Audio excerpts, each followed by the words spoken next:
I thought the worst moment of my life was watching my fiancée giggle as her father deliberately splashed red wine onto my mother's faded dress. I was wrong. The true worst moment, for them, was realizing the poor old woman they were kicking out held the fate of their entire business empire in her hands. This is the story of how I canceled New York's most lavish wedding to teach them a lesson that would cost their entire fortune. My name is James Davis. I am 32 years old, a systems architect who spends his days building logical fail-safe structures for complex digital environments. Yet, as I stood in the center of the Grand Plaza's most ostentatious ballroom, I realized I had failed to see the fatal flaw in the architecture of my own life. The air in the room was thick, not just with the scent of lilies and expensive French perfume, but with the suffocating weight of money. This was not the quiet, comfortable wealth of people who have nothing to prove. This was loud, screaming, desperate wealth. It was the domain of the Sterling family. I stood near the center of the room, adjusting the collar of a tuxedo that cost more than my mother's car, feeling like an imposter in my own wedding rehearsal dinner. The Grand Plaza Hotel in New York is the kind of place where the air conditioning hums at a frequency designed to make you forget there is a dirty, chaotic city outside the gilded doors. The chandeliers above us were massive, dripping with crystal teardrops that caught the light and fractured it into 1,000 judgmental eyes. Every surface was polished marble, gold leaf, or velvet. It was beautiful in the way a predator is beautiful. Sleek, impressive, and entirely cold. My future in-laws, Richard and Victoria Sterling, were holding court near the open bar. They were the owners of Sterling Media, a conglomerate that had been relevant 20 years ago and was now frantically trying to pivot to digital while bleeding cash, though they would never admit it. Richard was a man who took up more space than his physical frame required. He wore a bespoke Italian suit that shouted its price tag, his face perpetually flushed with the confidence of a man who has never been told no. Victoria stood beside him, a statue of ice and surgery, her skin pulled so tight across her cheekbones that her smile looked painful. I watched them from a distance, nursing a glass of sparkling water. I could hear the conversations drifting around me, a buzzing hive of social signaling. "Did you hear about the yacht Johnson bought? Only 80 feet. Embarrassing, really. I told my broker to dump the tech stocks. Too volatile. Real estate in the Hamptons is the only safe harbor." "And who is the groom again? Some engineer? Oh, how quaint. I suppose Isabella wanted a fixer-upper." The words were not meant for my ears, but they found them anyway. They viewed me as a curiosity, a bit of rough trade that Isabella had picked up to rebel against her father, before eventually molding me into a corporate drone for the family business. I came from a working-class background. My father had died when I was young, and my mother had scrubbed floors and worked double shifts at a diner to put me through college. I was proud of that. I was proud of the calluses that used to be on her hands and the fact that I had never taken a handout in my life. But here in this room, my history was a stain they were graciously overlooking. I checked my watch. My mother was late. Anxiety tightened my chest. I had offered to send a car for her, a sleek black limousine that would have blended in with the convoy outside, but she had refused. "Save your money, Jamie," she had said, her voice warm and practical over the phone. "The train works just fine and the walk will do me good." That was Sarah Davis. She treated every dollar like it was a soldier she was sending into battle, not to be wasted on frivolities like private drivers. Suddenly, the heavy double doors at the entrance of the ballroom swung open. The chatter in the room did not stop all at once. It died down in waves rippling outward from the entrance as heads turned, eyes widened, and whispers hissed through the silence like steam escaping a pipe. There she was. My mother stood in the doorway, framed by the golden architrave, like a relic from a different timeline. She was small, barely 5'2", shrinking under the vaulted ceilings. She was wearing her best dress. I recognized it immediately, and my heart gave a painful lurch. It was a floral print dress, navy blue, with small white daisies with a lace collar that had been fashionable in the early 90s. She had worn that dress to my high school graduation. She had worn it to my college commencement. And now, she was wearing it to my wedding rehearsal. The fabric was clean, but faded, washed so many times the daisies were more gray than white. On her feet were a pair of sensible low-heeled black shoes that had been polished until they shone, but the leather was cracked at the toes. In her hands she clutched a box. It wasn't wrapped in glossy gold foil or tied with silk ribbon, like the mountain of gifts on the designated table. It was wrapped in layers of old newspaper tied carefully with a piece of brown twine. She looked terrified. Her eyes darted around the room, taking in the sea of designer gowns and tuxedos, the waiters with trays of champagne, the sheer scale of the hostility directed at her. "Oh my God," a woman near me whispered, not bothering to lower her voice. "Is that the help? Did the maid get lost on the way to the kitchen?" "Look at that package," a man chuckled, swirling his scotch. "What is that, fish and chips?" "Someone call security. This is a private event." The shame that washed over me was hot and immediate, but it wasn't for my mother. It was for them. It was a burning, acidic hatred for every person in that room who judged a woman by the age of her hemline, rather than the kindness in her eyes. I set my glass down on a passing tray with a sharp clank and started to move toward her. "Mom!" I called out, my voice cutting through the murmurs. Her face lit up when she saw me. The terror vanished, replaced by a look of pure, unadulterated love. She adjusted her glasses and took a tentative step forward, clutching her newspaper-wrapped package tighter to her chest. "Jamie," she beamed. "Oh, look at you. You look so handsome." She began to navigate her way through the crowd. The guests parted for her, not out of respect, but out of a desire to avoid touching her, pulling back their silk skirts and suit jackets as if poverty were a contagious disease. I was halfway across the room when Victoria Sterling intercepted her. My future mother-in-law moved with the speed of a viper. She stepped directly into my mother's path, blocking her way. Victoria was a head taller than my mother, looming over her in a silver gown that probably cost more than the house I grew up in. I slowed my pace, watching the scene unfold, my fists clenching at my sides. Victoria did not smile. She did not extend a hand in greeting. Instead, she reached into her clutch, pulled out a lace handkerchief, and pressed it delicately to her nose. It was a small gesture, subtle enough that perhaps only those close by noticed, but it was devastating. She was signaling that my mother smelled, that she was offensive to the senses. "Excuse me," Victoria said, her voice dripping with ice.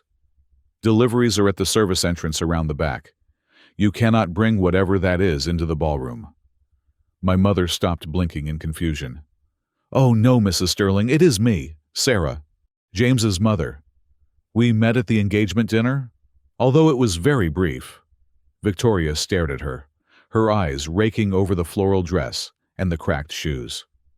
"I have no recollection of that," she lied smoothly. "And frankly, look at you. You are making a scene. You are embarrassing Isabella." "I just wanted to give Jamie his gift," my mother stammered, her grip on the box tightening until her knuckles were white. "And I wanted to congratulate the couple." I was 10 feet away now, pushing past a waiter. "Victoria, stop," I said, my voice low and warning. But before I could reach them, Richard Sterling appeared. He had been holding court with a group of investors, a glass of expensive red wine, a vintage Cabernet that cost $400 a bottle, in his hand. He turned, seeing his wife blocking the path of this small, poorly dressed woman, and he decided to end the interaction with the subtlety of a sledgehammer. He strode forward, feigning distraction, looking over his shoulder, as if speaking to someone else. He walked straight into my mother. It wasn't an accident. I saw the way he shifted his weight, the way he braced his shoulder. He slammed into her small frame with the bulk of a former linebacker. My mother gasped and stumbled back, her low heels slipping on the polished marble. She flailed, trying to keep her balance. Richard jerked his hand and the contents of his wineglass launched into the air. The dark red liquid splashed in a violent arc, coating the front of my mother's faded floral dress. It soaked into the fabric, instantly turning the white daisies into bloody, jagged splotches. It splattered across her face, dripping down her cheek like a tear of blood. The room went silent. Dead silent. My mother stood there frozen. The newspaper-wrapped box had fallen from her hands and landed on the floor with a dull thud. She looked down at her dress. The dress she had cherished for 30 years, now ruined. Her hands came up to her mouth, trembling. I expected Richard to apologize. Even in his arrogance, surely, he would offer a napkin a hollow sorry something. Instead, his face twisted into a mask of fury. "You stupid old hag!" Richard bellowed, his voice echoing off the vaulted ceiling. He brushed frantically at the sleeve of his jacket, where a single microscopic drop of wine had landed. "Look what you did! This is custom Armani. Do you have any idea how much this silk costs?" My mother shrank back, tears welling in her eyes. "I am so sorry. I didn't mean to. You bumped into me." "I bumped into you," Richard laughed, a harsh barking sound. He looked around at the guests, seeking an audience for his outrage. "Did you hear that? She enters my party looking like a beggar, smells like a wet dog, and then ruins my suit and blames me." He turned back to her, pointing a finger in her face. "Security! Where the hell is security? Why was this person allowed in here?" I froze. The world seemed to slow down. The hum of the air conditioning, the clinking of glass, the whispers. It all faded into a dull roar. I looked at my mother. She was wiping the wine from her cheek with the back of her hand, looking small and defeated. She looked like a child who had been scolded for something she didn't understand. Then I looked for Isabella. Isabella, the woman I was supposed to marry in 24 hours. The woman I had defended when my friends said she was too high maintenance. The woman I thought was different from her parents, just trapped in their orbit. She was standing near the dessert table, holding a flute of champagne. She looked beautiful in her white rehearsal cocktail dress, glowing under the lights. Our eyes met. This was the moment. This was the moment she would rush forward. She would push her father aside. She would grab a napkin and help my mother. She would scream at her parents for their cruelty. I needed her to be that person. I needed her to show me that beneath the designer labels and the social climbing there was a human heart beating in her chest. Isabella looked at me. Then she looked at my mother, dripping with red wine, standing next to the pathetic newspaper-wrapped gift. A small, nervous giggle escaped Isabella's lips. She raised a manicured hand to cover her mouth, masking a smile that didn't quite reach her eyes. She leaned toward her maid of honor, but the room was so quiet that her whisper carried like a scream. "James," she said, her voice pitched high with embarrassment. "God, this is mortifying. Just take her out the back door, will you? Before anyone takes a picture." Click. It was the sound of a lock engaging. Or perhaps the sound of a foundation cracking. I stood there and I felt something inside me die. It wasn't a dramatic death. It was quiet. It was the death of an illusion. The James Davis who had walked into this room 5 minutes ago. The man who thought he could bridge the gap between our worlds. The man who thought love was enough to conquer class prejudice. That man ceased to exist. I looked at Isabella, and I didn't see my fiancée anymore. I saw a stranger. I saw a carbon copy of Victoria Sterling, just with tighter skin and better hair. I saw a woman who would watch her husband's mother be humiliated and worry about the Instagram aesthetics. I realized then that I had never truly been in the room with them. I was just a prop, a diversity hire for their gene pool. And my mother? She wasn't a guest. She was the dirt they wiped off their shoes. The heat in my chest turned cold. A glacial, absolute clarity washed over me. I looked at Richard, who was still ranting about his suit. I looked at Victoria, who was signaling for the security guards. I looked at Isabella, who was avoiding my gaze, pretending to inspect her manicure. And then I looked at my mother, who was bending down to pick up her soggy, wine-stained gift, her hands shaking uncontrollably. I knew exactly what I had to do. The systems architect in me analyzed the structure of this relationship, identified the critical failure, and initiated the shutdown sequence. But before I tore it all down, I was going to make sure they understood exactly who they had just insulted. I took a step forward, no longer the nervous groom. The floorboards didn't creak, but the atmosphere in the room shifted. I wasn't walking toward Isabella. I was walking toward the war. The red stain on my mother's dress was not just wine.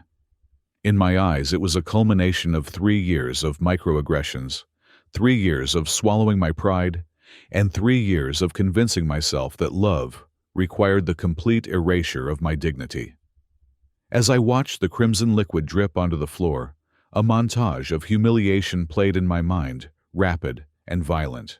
I remembered the first time I met Richard, when he asked me if I needed a loan to buy a tie for the dinner. I remembered Victoria asking if my mother took in laundry to make ends meet. I remembered the way Isabella would kick me under the table whenever I mentioned my childhood in Queens, signaling me to shut up about my unpolished past. I had endured it all. I had laughed it off. I had told myself that they were just different, that this was the price of entry into their world. But looking at my mother now, shivering, humiliated, and small, I realized the price was too high. The currency they demanded was my soul, and I was done paying. My mother, bless her forgiving heart, did not see the malice. She only saw the mess.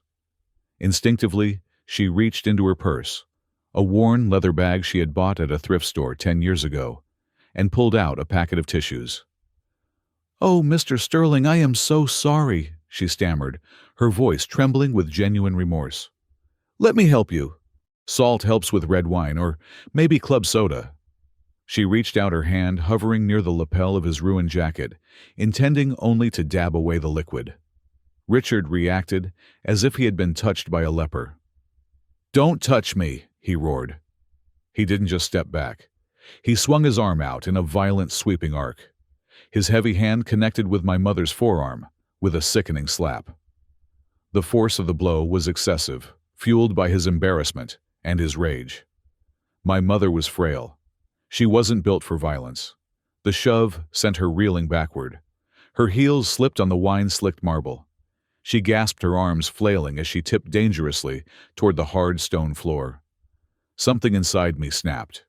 It was not a metaphorical break. It felt physical, like a cable severing in my chest, disconnecting the part of me that cared about social niceties from the part of me that was a son. I moved. I did not think. I did not calculate. I simply became a force of nature. I covered the distance between us in 2 strides, catching my mother just before she hit the ground. I stabilized her, my arm, wrapping protectively around her shoulders, feeling how small and fragile she was against my chest. Then, I turned my gaze to Richard. The room, which had been buzzing with shock, went dead silent. The kind of silence where you can hear a heartbeat. Richard was adjusting his cuffs, looking smug, as if he had just disciplined a misbehaving dog.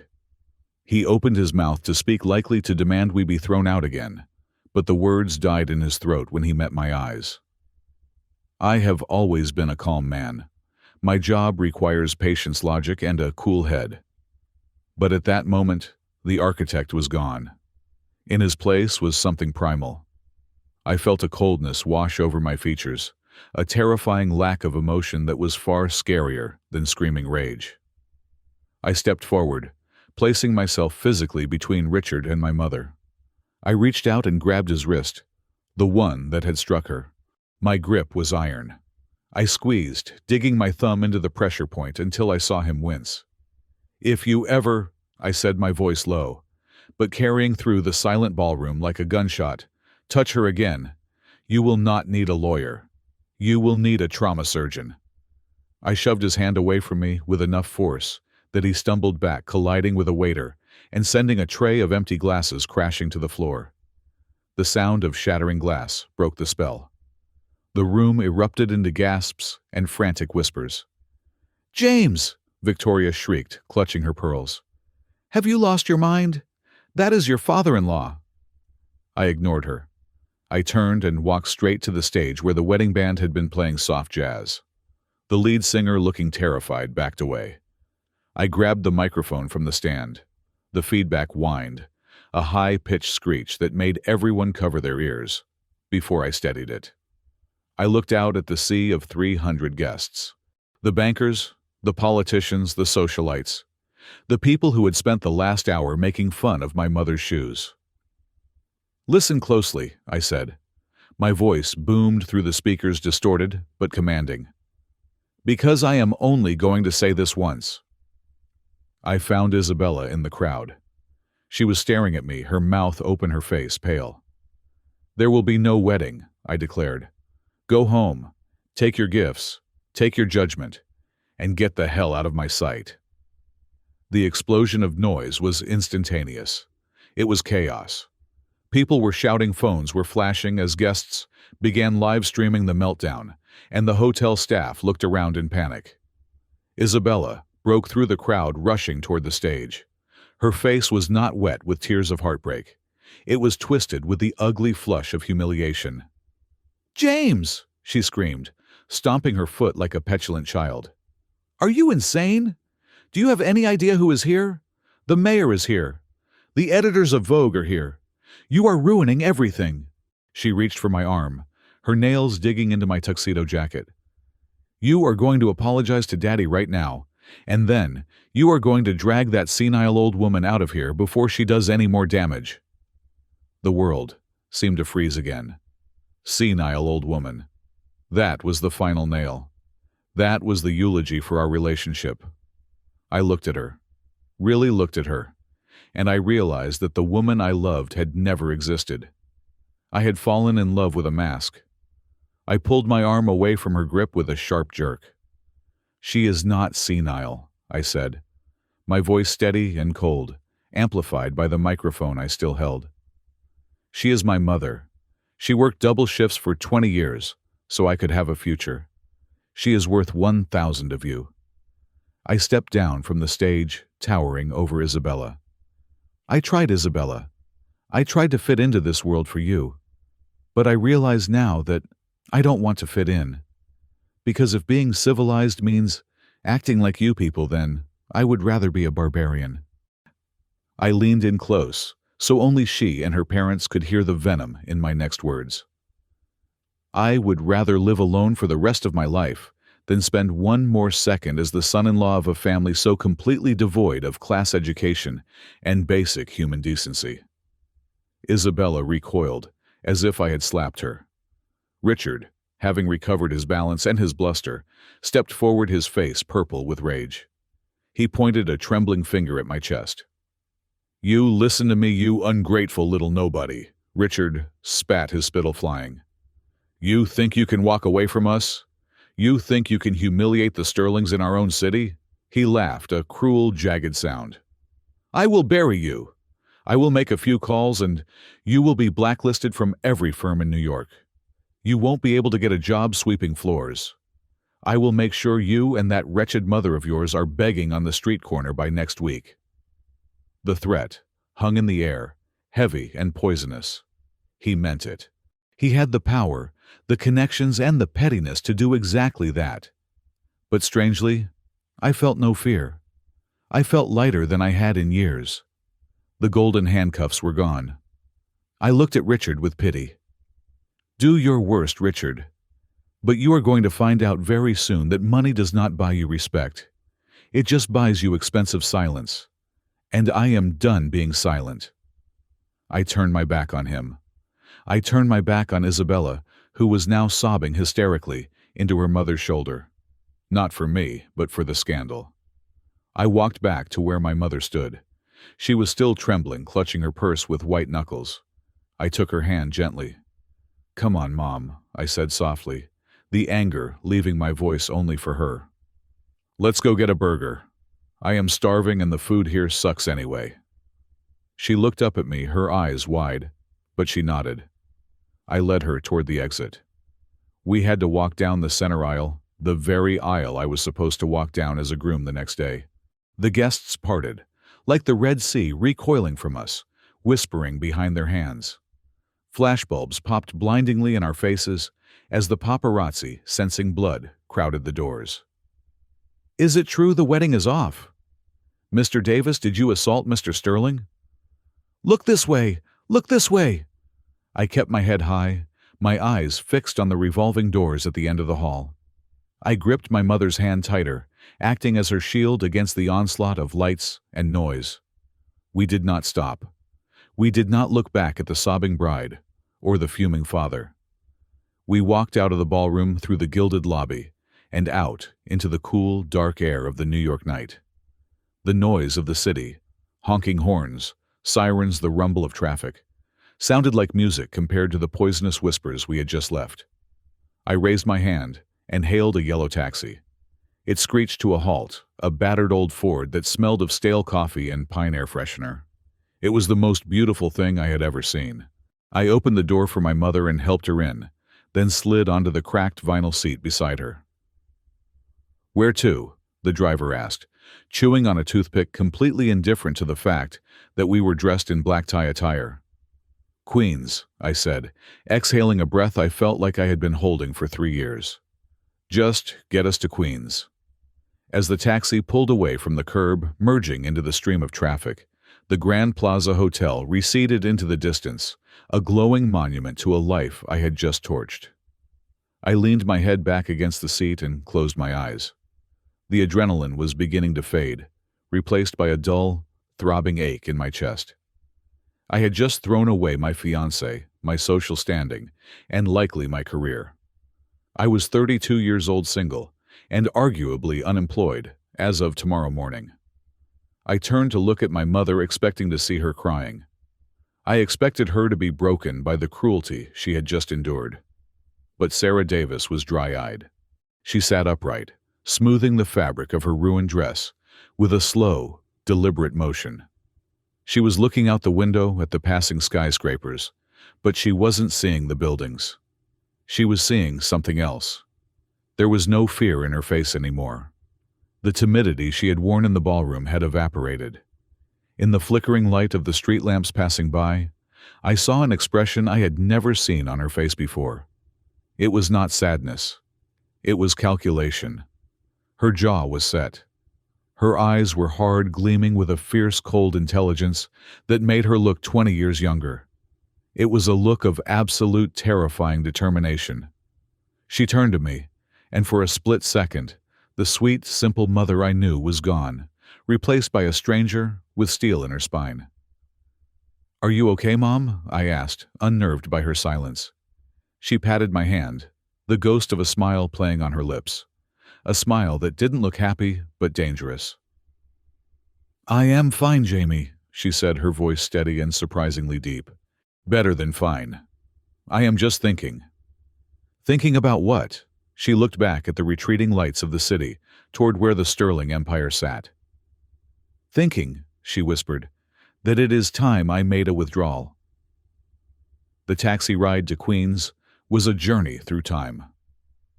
We left behind the glistening steel canyons of Manhattan, crossing the bridge into the borough, where the buildings were lower, the street lights were dimmer, and the air smelled of exhaust and late-night diners. We pulled up to the house I had grown up in, a small, single-story bungalow, with white siding that was beginning to peel, and a porch that leaned slightly to the left. It was a humble house. It was the kind of house that whispered of paycheck-to-paycheck living, of careful budgeting, and of making things last until they fell apart. I paid the driver with the last of the cash in my wallet, a symbolic end to my night of high society, and helped my mother up the walkway. The concrete was cracked with tufts of crabgrass poking through the fissures. Every detail, from the rusted mailbox to the flickering porch light, screamed of a life lived on the margins of the American dream. Inside, the house smelled the way it always did, a mixture of lavender floor cleaner, old paper, and something warm like vanilla. It was the smell of safety. It was the smell of home. I collapsed onto the worn beige sofa in the living room, the fight draining out of me. My tuxedo felt like a costume, a ridiculous suit of armor that had failed to protect me. I put my head in my hands, the adrenaline crash, hitting me with the force of a physical blow. "I am so sorry, Mom," I said, my voice muffled by my palms. "I should have known better. I should never have brought you there. I let them treat you like garbage." My mother did not answer immediately. I heard the familiar sounds of her moving around the kitchen, the whistle of the kettle, the clinking of ceramic mugs, the rattle of the spoon in the sugar jar. "James," she called out, her voice calm and steady. "You have nothing to apologize for. You stood up for your mother. A mother could not ask for a better gift than that." "But at what cost?" I looked up, watching her walk into the living room with 2 steaming mugs of chamomile tea. "Richard Sterling is not a man who makes idle threats. He owns half the construction contracts in the city. He has friends in media, in banking, in tech. When he said he would blacklist me, he meant it. By Monday morning, my name will be mud. I won't just be unemployed. I will be unemployable." I took the tea from her, my hands shaking slightly. "I might lose my apartment. I might have to move back in here. I dragged us into a war we cannot win, Mom. They have billions. We have this." I gestured vaguely at the faded wallpaper and the old television set that was at least 10 years out of date. My mother sat down in her favorite armchair, the one with the crochet blanket draped over the back. She took a sip of her tea, her eyes crinkling at the corners. She didn't look worried. She didn't look like a woman who had just been assaulted by a tycoon. She looked amused. "Drink your tea, Jamie," she said softly. "It will calm your nerves." I took a sip. It was hot and sweet. "You know," she said, staring into the swirling steam of her mug, "people often mistake silence for weakness, and they mistake modesty for poverty. The Sterlings are loud people. They wear their money on their sleeves because they are afraid that without it, they are nothing." She set her mug down on the coaster, a piece of cork she had saved from a cheap bottle of wine years ago. "Do you remember your grandfather?" she asked suddenly. I blinked, confused by the shift in topic. "Grandpa Joe? Yeah, of course. He died when I was 10. He was a farmer in Texas." "He was a rancher," she corrected gently. "A very stubborn rancher. When he died, he left me that plot of land out in West Texas. Do you remember it? We visited once when you were 6. It was just miles of red dirt, scrub brush, and heat." "I remember," I said, rubbing my temples. "It was a wasteland. You tried to sell it for years, but no one wanted it. It was too dry for farming and too far from the city for development. Why are we talking about this, Mom?" "Because," she said, standing up, "I want to show you something. Come downstairs." I followed her to the narrow door in the kitchen that led to the basement. I hadn't been down there in years. The basement was where we stored the Christmas decorations, the winter coats, and the surplus canned goods my mother bought when they were on sale. We descended the creaky wooden stairs. The air down here was cool and smelled of damp earth and laundry detergent. It was cluttered with boxes, old furniture covered in sheets, and shelves lined with jars of homemade strawberry jam. My mother walked past the washer and dryer, past the shelves of jam to the far corner of the room. There stood an old heavy metal cabinet where she kept her dry goods, bags of rice beans and pasta. It was the pantry of a woman who feared running out of food. She reached out and gripped the side of the cabinet. With a grunt of effort she pulled. To my surprise, the heavy cabinet swung away from the wall on hidden hinges. It wasn't just a cabinet. It was a false front. Behind it, embedded into the concrete foundation of the house, was a safe. It wasn't a small fireproof box you buy at an office supply store. This was a serious piece of hardware. A large steel floor safe with a complex digital keypad and a biometric scanner. It looked like something that belonged in a bank vault, not in the basement of a Queens bungalow behind a stack of kidney beans. I stared at it, my mouth going dry. "Mom, what is this?" "I have always believed in being prepared," she said simply. She placed her thumb on the scanner. A green light flashed, followed by the heavy mechanical clunk of bolts retracting. She spun the handle and pulled the heavy steel door open. Inside, there were no stacks of cash. There were no gold bars or diamonds. It was just paper. Neatly organized color-coded binders and stacks of legal documents. She reached in and pulled out a thick leather binder. She handed it to me. "Open it," she instructed. I opened the binder. The first page was a geological survey report dated 20 years ago. It was for the land in West Texas. I scanned the technical jargon, my eyes catching specific words that made my heart hammer against my ribs. Lithium deposit. High-grade concentration. Estimated yield. "The land wasn't worthless, Jamie," my mother said, her voice quiet. "About 22 years ago, right after your father passed, a surveyor contacted me. He found something under that red dirt. Lithium. One of the largest deposits in the continental United States. This was before electric cars, before smartphones, before the world ran on batteries. I knew it would be valuable, but I didn't sell the land. I leased the mineral rights." I flipped the page. There was a contract with a massive mining conglomerate. The numbers on the page were staggering. Royalties, lease payments. "I leased the rights," she continued, "but I took the payments in stock options and reinvested every single penny. I didn't touch the principal. I let it grow." I turned another page. This was a certificate of incorporation for a company called SD Holdings. My breath hitched. "SD Holdings?" I looked at her. "Mom, SD Holdings is a venture capital giant. They were the angel investors for Biogen Tech. They funded the Green Grid initiative. They are everywhere in the tech sector. Everyone in my industry knows SD Holdings. They are the silent whales. No one knows who runs it." "SD," she said, pointing to herself. "Sarah Davis." I stared at her. My mother. The woman who clipped coupons for 50 cents off laundry detergent. The woman who wore a 30-year-old dress to my wedding rehearsal because she didn't want to spend money on a new one. The woman who was humiliated by Richard Sterling because she looked like a maid. "You," I stammered, my brain struggling to reconcile the two images. "You are the chairman of SD Holdings?" "Sole proprietor," she corrected. "I have a board of directors, of course, and a very good legal team who handles the day-to-day operations to keep my identity anonymous. But the final decisions? The capital. It is all mine." She reached into the safe again and pulled out a single sheet of paper. It was a quarterly financial statement, dated 2 weeks ago. "I never wanted you to grow up entitled, Jamie," she said, her voice taking on a serious, almost stern tone. "I saw what money did to people. I saw how it rotted them from the inside out, made them lazy and cruel. Like the Sterlings. I wanted you to build your own character.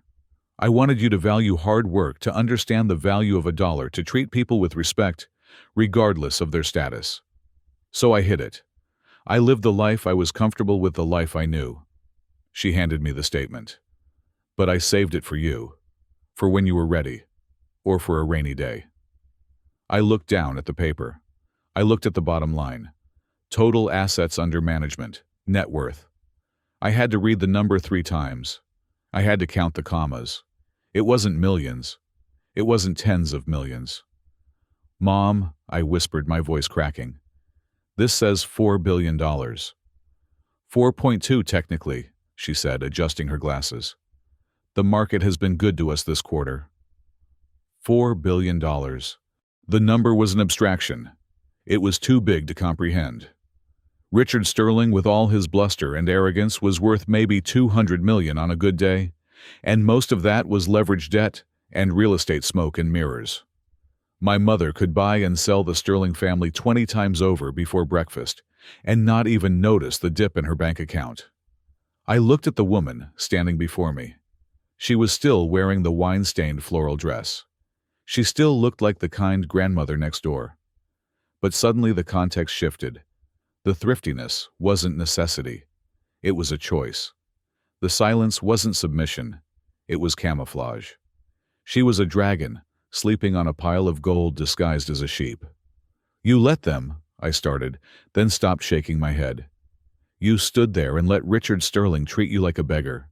You let Victoria hold her nose at you. You let Isabella laugh at you. And you could have bought the entire hotel we were standing in. I don't need their respect, Jamie, she said, her eyes hardening. I know who I am. But they hurt you.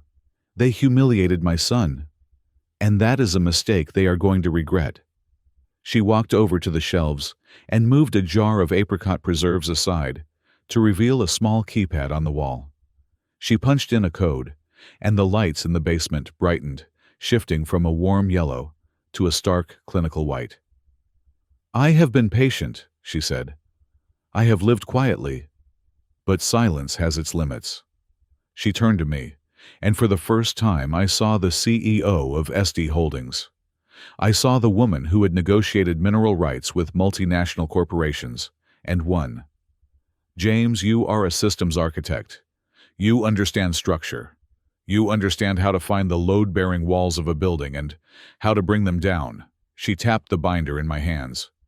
The Sterlings think they are untouchable because they have money. But they are playing with debt. They are playing with leverage. And right now, they are very exposed. She took a step closer to me. I want to offer you a job. Not as a writer, not as an architect. I want you to manage the SD fund for the next 6 months. I am giving you full power of attorney over the acquisition department. I looked at the papers, then at her. The shock was beginning to fade, replaced by a cold, sharp clarity.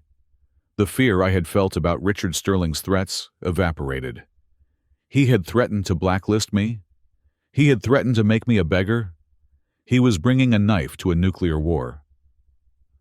What do you want me to do? I asked, closing the binder. My mother smiled. It wasn't the sweet smile she gave me when I came home for Thanksgiving. It was a smile that promised retribution. I want you to teach them a lesson, she said. Not about money, but about values. I want you to show them that the poor old woman they mocked owns the ground they walk on. I want you to take everything, James. And I want you to do it legally, publicly, and absolutely thoroughly.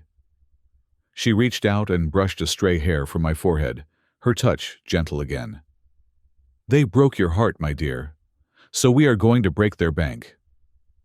I looked down at the binder in my hands, the weapon she had handed me. I thought of Isabella's laugh. I thought of Richard's shove.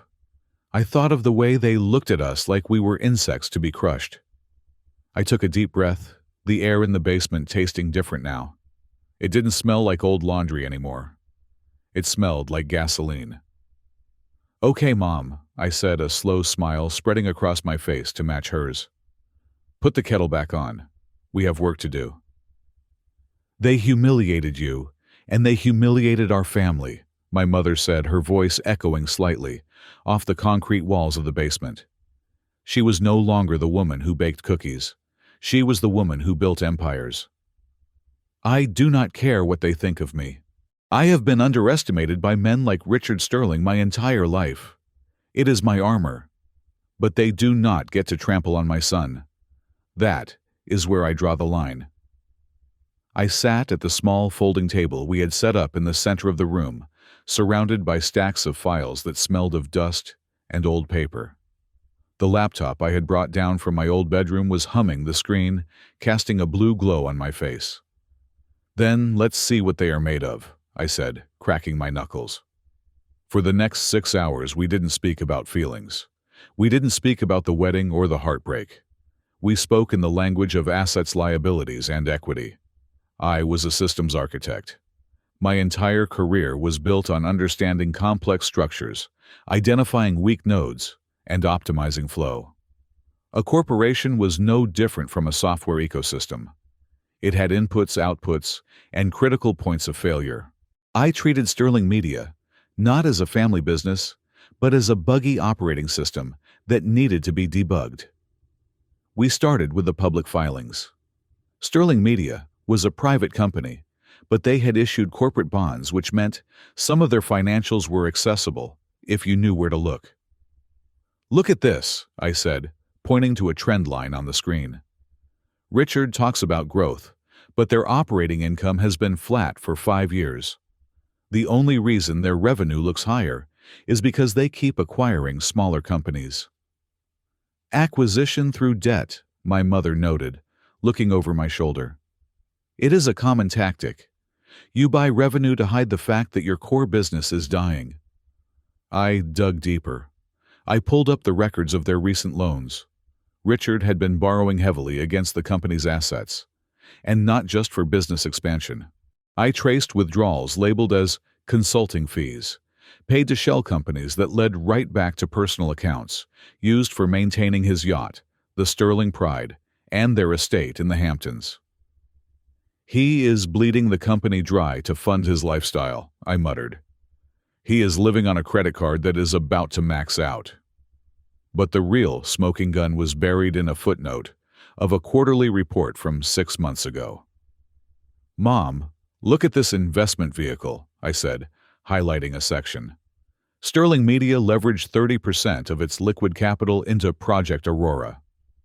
What is Project Aurora? She asked. I did a quick search. It is a luxury real estate development in Miami. High-end condos on the water. I pulled up the current status of the project. And it is currently halted.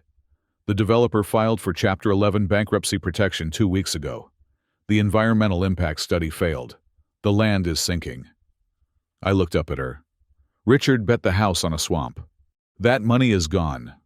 It is a sunk cost, but he hasn't written it down yet. If he admits this loss, his debt-to-equity ratio explodes. And if that ratio explodes, my mother finished the thought, her eyes gleaming, the banks will call in the loans. Exactly. I turned back to the screen. Now we just need to know who holds the debt. I pulled up the Uniform Commercial Code filings. I traced the liens against Sterling Media's assets. There was a massive secured loan, $500 million, that was due for renegotiation or repayment in exactly 21 days. It was the lifeline keeping the company afloat. The lender listed was Vanguard Capital Partners. I paused. The name sounded familiar. I reached for the thick leather binder my mother had given me earlier, the portfolio of SD Holdings. I flipped to the section on banking and financial services. There it was. SD Holdings owned a controlling 40% stake in Vanguard Capital Partners. My mother wasn't just a shareholder. She was the largest single entity behind the bank. You own the bank, I said, staring at the page. Mom, you literally own the bank that holds Richard's mortgage. I am a silent partner, she corrected with a small smile. But silent partners have loud voices when they choose to speak. It gets better, I said, my mind racing as I connected another dot.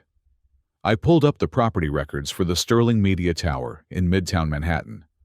Richard always bragged about his tower, but looking at the deed, Sterling Media didn't own the building.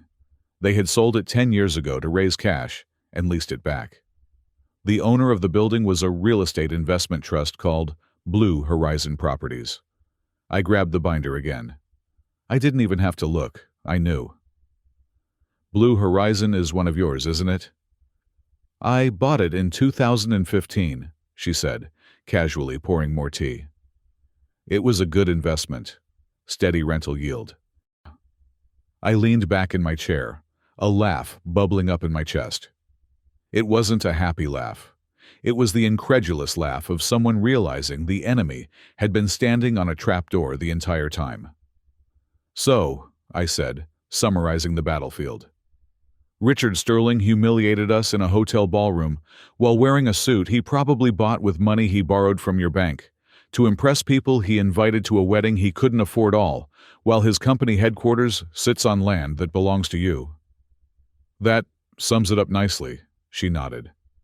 This isn't just revenge, I said, the plan forming in my mind with crystal clarity. This is a hostile takeover waiting to happen. We don't need to do anything illegal.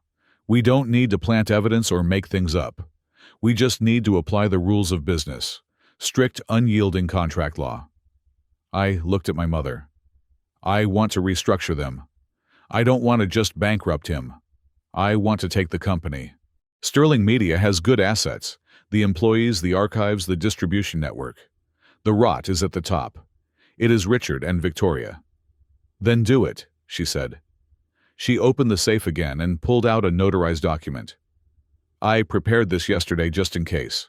It is a power of attorney granting James Davis full executive authority over the SD Holdings Special Opportunities Fund.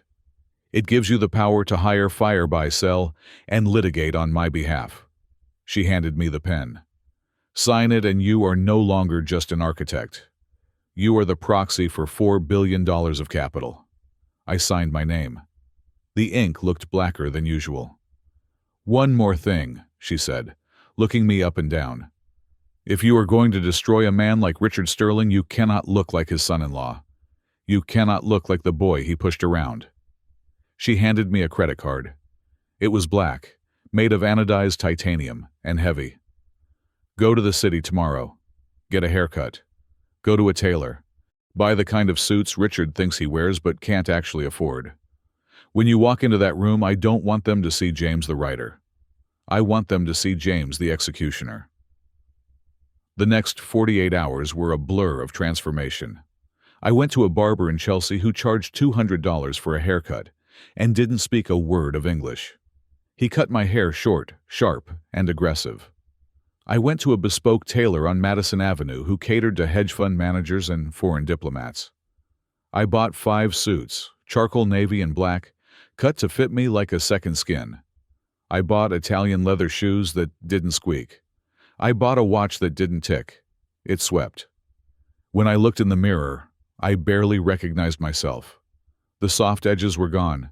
The hesitation in my posture was replaced by the confidence that comes from knowing you have a nuclear launch key in your pocket.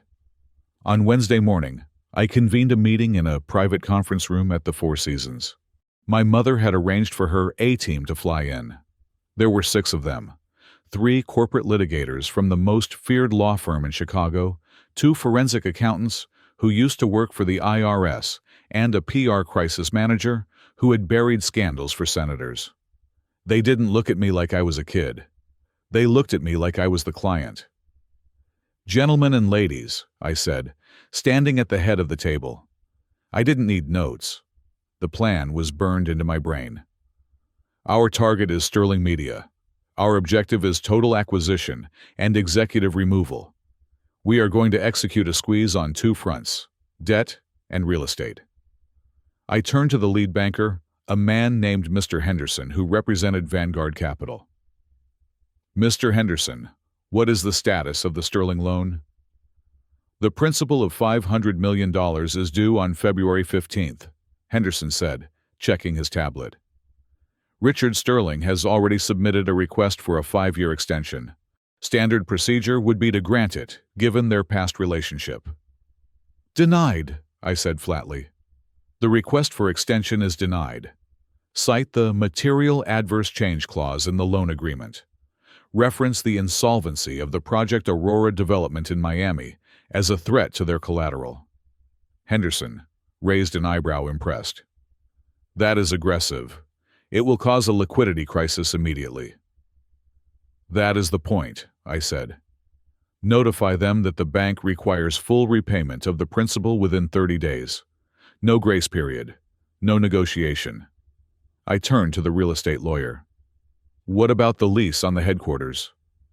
"They are currently month to month on the ground floor retail space, and the main lease for the office floors is up for renewal in 3 months," she replied. "Send them a notice of non-renewal," I ordered. "Tell them the landlord, Blue Horizon Properties, has decided to repurpose the building for, let's say, a tech incubator. Give them 60 days to vacate the premises," the lawyer smiled. "Evicting a media company from their own headquarters? That is brutal." "They tried to evict my mother from a party," I said coldly. "I am just returning the favor on a larger scale." I looked around the table. "This is not a negotiation. We are not looking for a settlement. We are looking for surrender. Richard Sterling thinks he is a shark because he yells at waiters. He is about to find out what it feels like to be in the water with a megalodon." "When do we strike?" Henderson asked. I checked my new watch. It was 9 in the morning. The markets had just opened. Right now, I said. Send the letters, make the calls, and leak the news about the Project Aurora bankruptcy to the financial press. I want his stock price to be in freefall by lunchtime. I walked over to the window, looking out at the skyline of New York. Somewhere out there, Richard Sterling was probably nursing a hangover, telling his wife that everything was fine, that I was just a nuisance he had dealt with. He probably thought the worst of the scandal was over. He had no idea that the phone on his desk was about to ring and that the person on the other end wasn't going to be a friend. I pulled out my own phone and dialed the number for the bank's executive line, just to hear the confirmation myself. "This is James Davis, representing SD Holdings," I said into the receiver. "Execute the order. Pull the plug." The atmosphere inside the Sterling mansion was not just gloomy. It was toxic. If the Grand Plaza Hotel had been the scene of the crime, the Sterling estate in the Hamptons was now the bunker, where the war criminals were hiding, waiting for the bombs to fall. I was not there to see it personally, of course. I was sitting in a climate-controlled office on the 42nd floor of a building in Midtown, watching the destruction unfold on a bank of monitors. However, I had my sources. The beauty of a sinking ship is that the crew is always the first to talk, and my mother's network of informants included housekeepers, drivers, and junior assistants who were all too eager to trade gossip for a potential job reference with SD Holdings. According to the reports, Isabella was handling the breakup with her usual blend of narcissism and delusion. She had spent the last 24 hours oscillating between smashing vases and frantically trying to call me. I looked down at my personal phone, which was sitting on the mahogany desk. The screen lit up. Isabella calling. It was the 15th time in an hour. I did not pick up. I had blocked her number on my primary line, but I kept this burner active just to watch the desperation mount. She wasn't calling to apologize. I knew her too well for that. She was calling to scream. She wanted to blame me for the embarrassment, to demand I issue a public retraction and, knowing her, to demand financial compensation for her emotional distress and the cost of the wedding cake that went uneaten. I let it ring until it went to voicemail. Then, I played the message on speaker, leaning back in my leather chair. "James," her voice was shrill, distorted by poor reception and hysteria. "You are acting like a child. Pick up the phone. Do you have any idea what people are saying on Twitter? My Instagram is ruined. You owe me, James. You owe me for wasting 3 years of my life. And Daddy is furious. If you don't fix this by tomorrow, he is going to sue you for breach of promise. Call me back right now." I deleted the message. There was no sadness in me anymore. The woman I thought I loved was gone, replaced by this shrieking banshee who cared more about her follower count than the fact that her father had assaulted an elderly woman. But Isabella's tantrum was just a sideshow. The real main event was happening in Richard Sterling's office.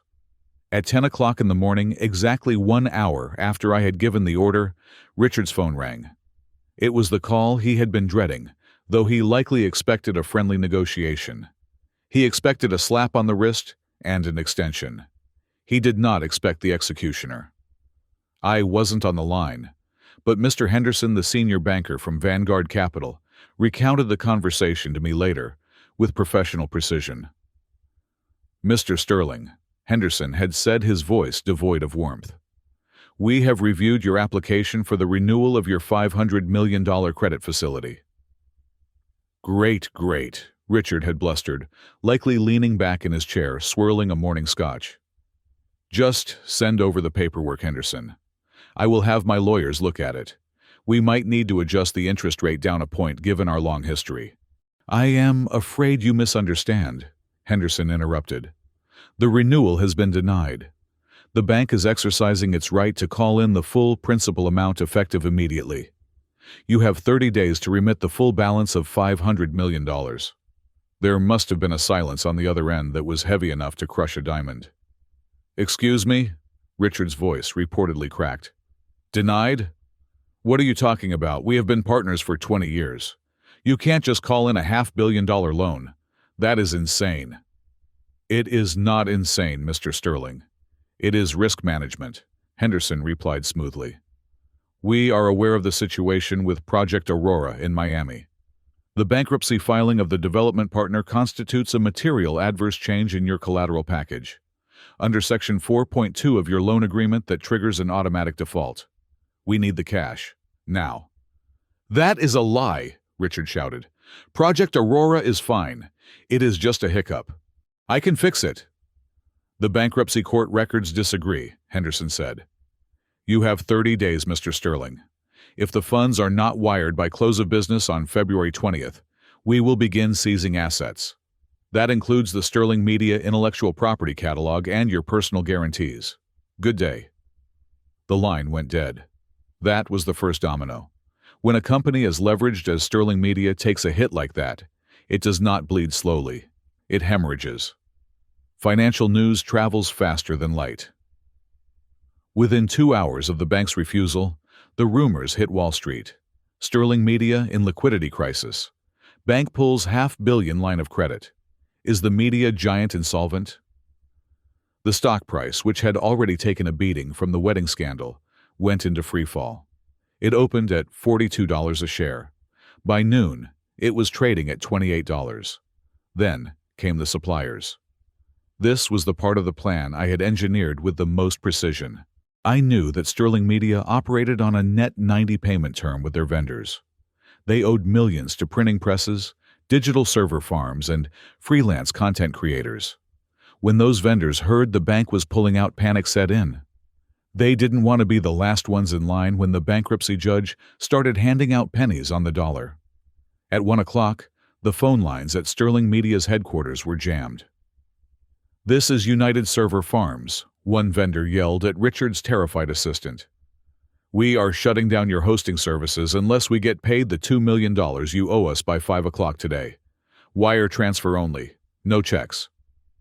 Mr. Sterling, this is the union representative for the printing plant, another caller stated. We are halting the presses for next month's magazines until the arrears are cleared.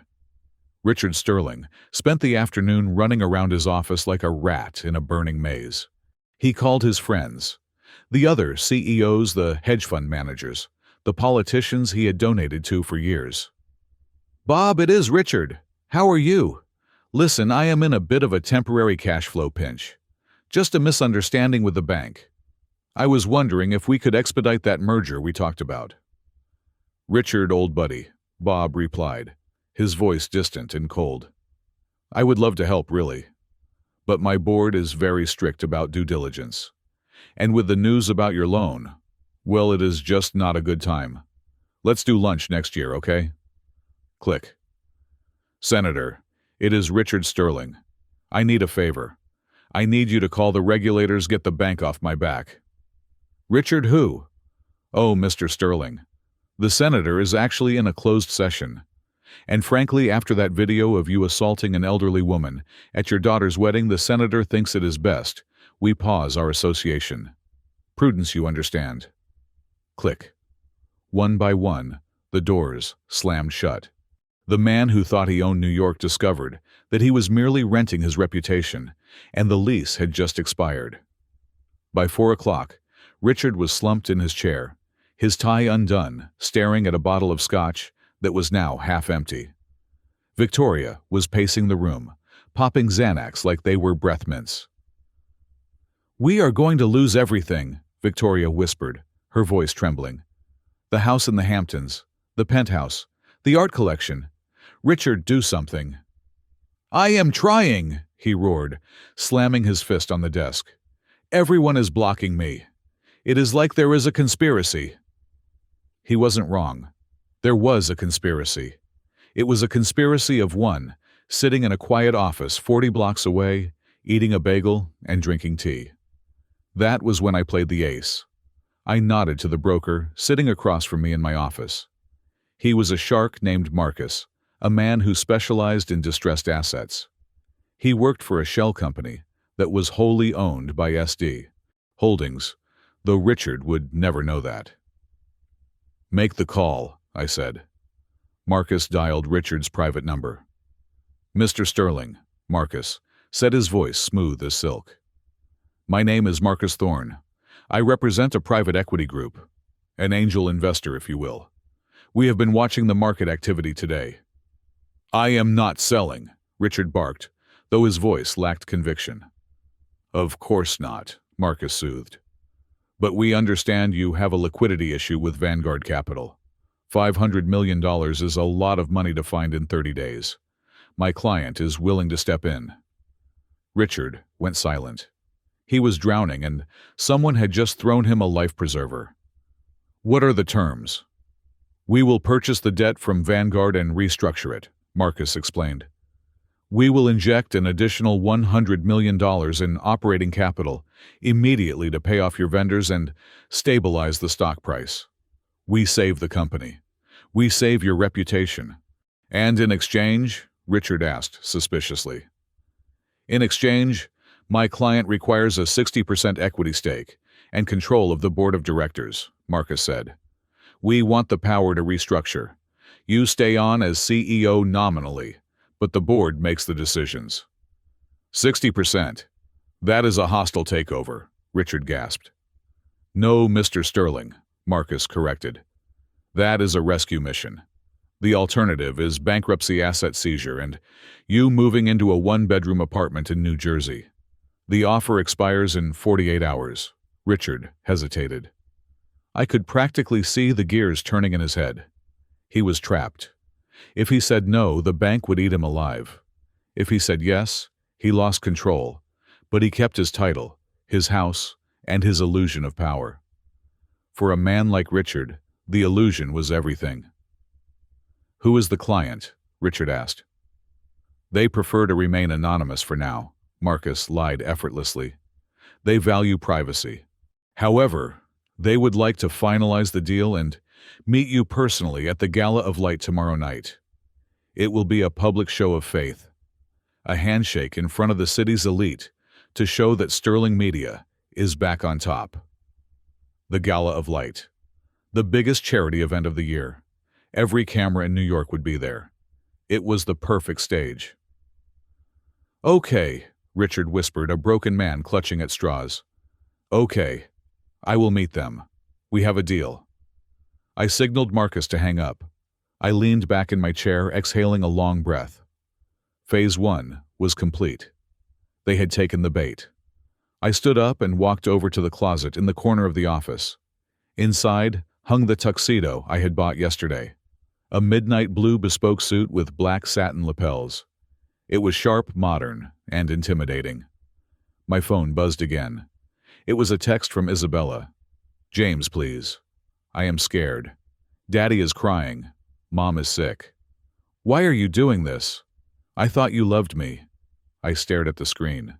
The audacity was breathtaking. She still thought this was about a breakup. She still thought she was the center of the universe.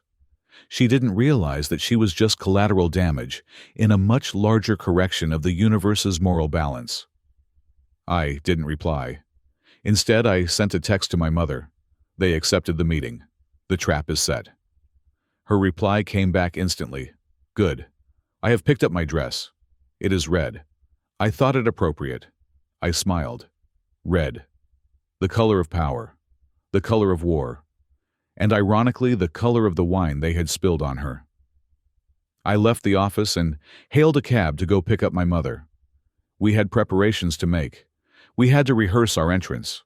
We had to make sure that when the curtain rose tomorrow night, the performance would be flawless. Isabella was beginning to feel regret, but it was the shallow regret of a child who had broken a toy. She missed the security I provided. She missed the adoring gaze I used to give her. She missed having a punching bag that wouldn't hit back. Tomorrow, she would learn that the punching bag had been replaced by a wrecking ball. As I rode through the darkening streets of the city, watching the lights of the skyscrapers flicker on, I felt a strange sense of calm. The anger that had fueled me at the wedding had crystallized into something colder and more durable. I wasn't doing this just for revenge anymore. I was doing it for every person who had ever been made to feel small by people like the Sterlings. I was doing it for the waiters they yelled at, the maids they ignored, and the poor old women they mocked. Tomorrow night the mask would come off. Tomorrow night the systems architect would dismantle the Sterling Empire brick by golden brick. And the best part? Richard Sterling had invited us to do it. He thought he was meeting his savior. He had no idea he was rolling out the red carpet for his executioner. The transformation of Sarah Davis did not happen in a boardroom, nor did it happen in a bank vault. It happened on the 5th floor of a discreet limestone townhouse on the Upper East Side, inside a private salon where appointments were harder to get than an audience with the Pope. I sat in a velvet armchair sipping espresso watching my mother. For the first time in 30 years, she was not worrying about the price of the service. She was not asking if there was a coupon. She was simply sitting there, eyes closed, letting a team of 3 stylists attend to her. They treated her not as the maid Victoria Sterling had seen, but as the matriarch she was. They washed the gray from her hair, replacing it with a rich, lustrous silver that shone like platinum. They massaged the years of tension from her shoulders.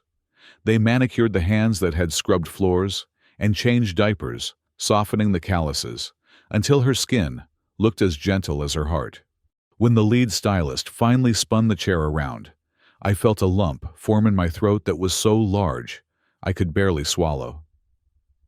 Sarah Davis did not look like a different person. She looked like the truth of herself finally revealed. She was wearing a tailored cream pantsuit that I had helped select earlier that morning, cut from Italian silk, that draped over her small frame with effortless elegance. A simple string of pearls, real South Sea pearls, not the plastic ones she used to wear to church, rested against her neck. She stood up and looked in the mirror. She touched her face tentatively. "Do I look like a billionaire, Jamie?" she asked, her voice quiet. I walked over and kissed her forehead. "No, Mom. You look like the woman who raised me. You just finally have the wrapping paper that matches the gift inside." It wasn't just the clothes or the hair. It was her posture. The slump of apology was gone. In its place was a stillness, a gravity. She looked like someone who could silence a room just by entering it. Seeing her like this, enjoying the pampering she had denied herself for decades, so I could have braces, so I could have textbooks, so I could have a future. It broke me and rebuilt me all in the same second. I realized then that the money didn't matter to her. The dignity mattered. And tomorrow night, we were going to force the world to see it. While we were preparing for war, Richard Sterling was busy declaring victory. Across town in the press room of the Sterling Media Building, cameras flashed as Richard stood behind a podium. He looked tired. The bags under his eyes were heavy, covered by a thick layer of stage makeup, but his smile was plastered on with the desperate adhesive of denial. "I am pleased to announce," Richard boomed into the microphones, projecting a confidence he absolutely did not feel, that Sterling Media is entering a new era. "We are in the final stages of securing a strategic partnership with a major institutional investor, a deal worth over $1 billion. He paused for applause, but the room was skeptical. The reporters scribbled furiously. "This partnership," he continued, sweating slightly under the hot lights, "will not only erase our short-term liquidity challenges, but will position us to dominate the market for the next century. The rumors of our demise have been greatly exaggerated." He was lying, and he knew it. He didn't have a signed contract. He had a verbal agreement with a shadow broker named Marcus to meet a mystery investor. He was betting his entire survival on a handshake that hadn't happened yet. But Richard was a gambler who believed his own bluffs. He convinced himself that he was being saved, because in his worldview, men like him were always saved. He was Richard Sterling. The universe owed him survival. While her father was spinning fairy tales to the press, Isabella was trying to drown her reality in a gin and tonic. She sat at the bar of the Obsidian, a trendy, dimly lit lounge in Soho, where the cocktails cost $30, and the lighting was designed to make everyone look airbrushed. She was wearing sunglasses indoors, trying to hide her swollen eyes, but the pout on her lips was unmistakable. She was complaining to a friend, a girl named Chloe, who was checking her phone more often than she was listening. "It is just so unfair," Isabella slurred, slightly, swirling the ice in her glass. James was my project. I made him. He was wearing hoodies when I met him. I civilize him, I introduce him to society, and this is how he repays me? By having a mental breakdown at our wedding? Totally awful, Chloe murmured, scrolling through TikTok. And now, Daddy is stressed and Mom is crying all the time. Isabella continued signaling the bartender for another round. I just need this all to be over. I need a reset. Maybe I will go to Paris for a month. Two men in expensive suits were standing near them, waiting for their drinks. They were talking loudly, their voices carrying over the low thrum of the house music. Did you hear about the movement on the sterling stock today? One man said. Yeah, crazy volume, the other replied. Word on the street is that a new whale is buying up everything. Some fund managed by a guy named James Davis. Supposed to be a shark. Isabella froze. Her hand stopped halfway to her mouth. She turned her head, lowering her sunglasses. Excuse me, she interrupted the strangers. Who did you say? The man looked at her annoyed. James Davis. He is the proxy for the fund buying up the debt. Why? Isabella stared at him for a second, and then she let out a harsh, barking laugh. She turned back to her drink, shaking her head. God, I am losing it, she muttered to Chloe. For a second, I thought they were talking about my James. Your ex? Chloe asked. Yeah, Isabella giggled, taking a large gulp of gin. Can you imagine?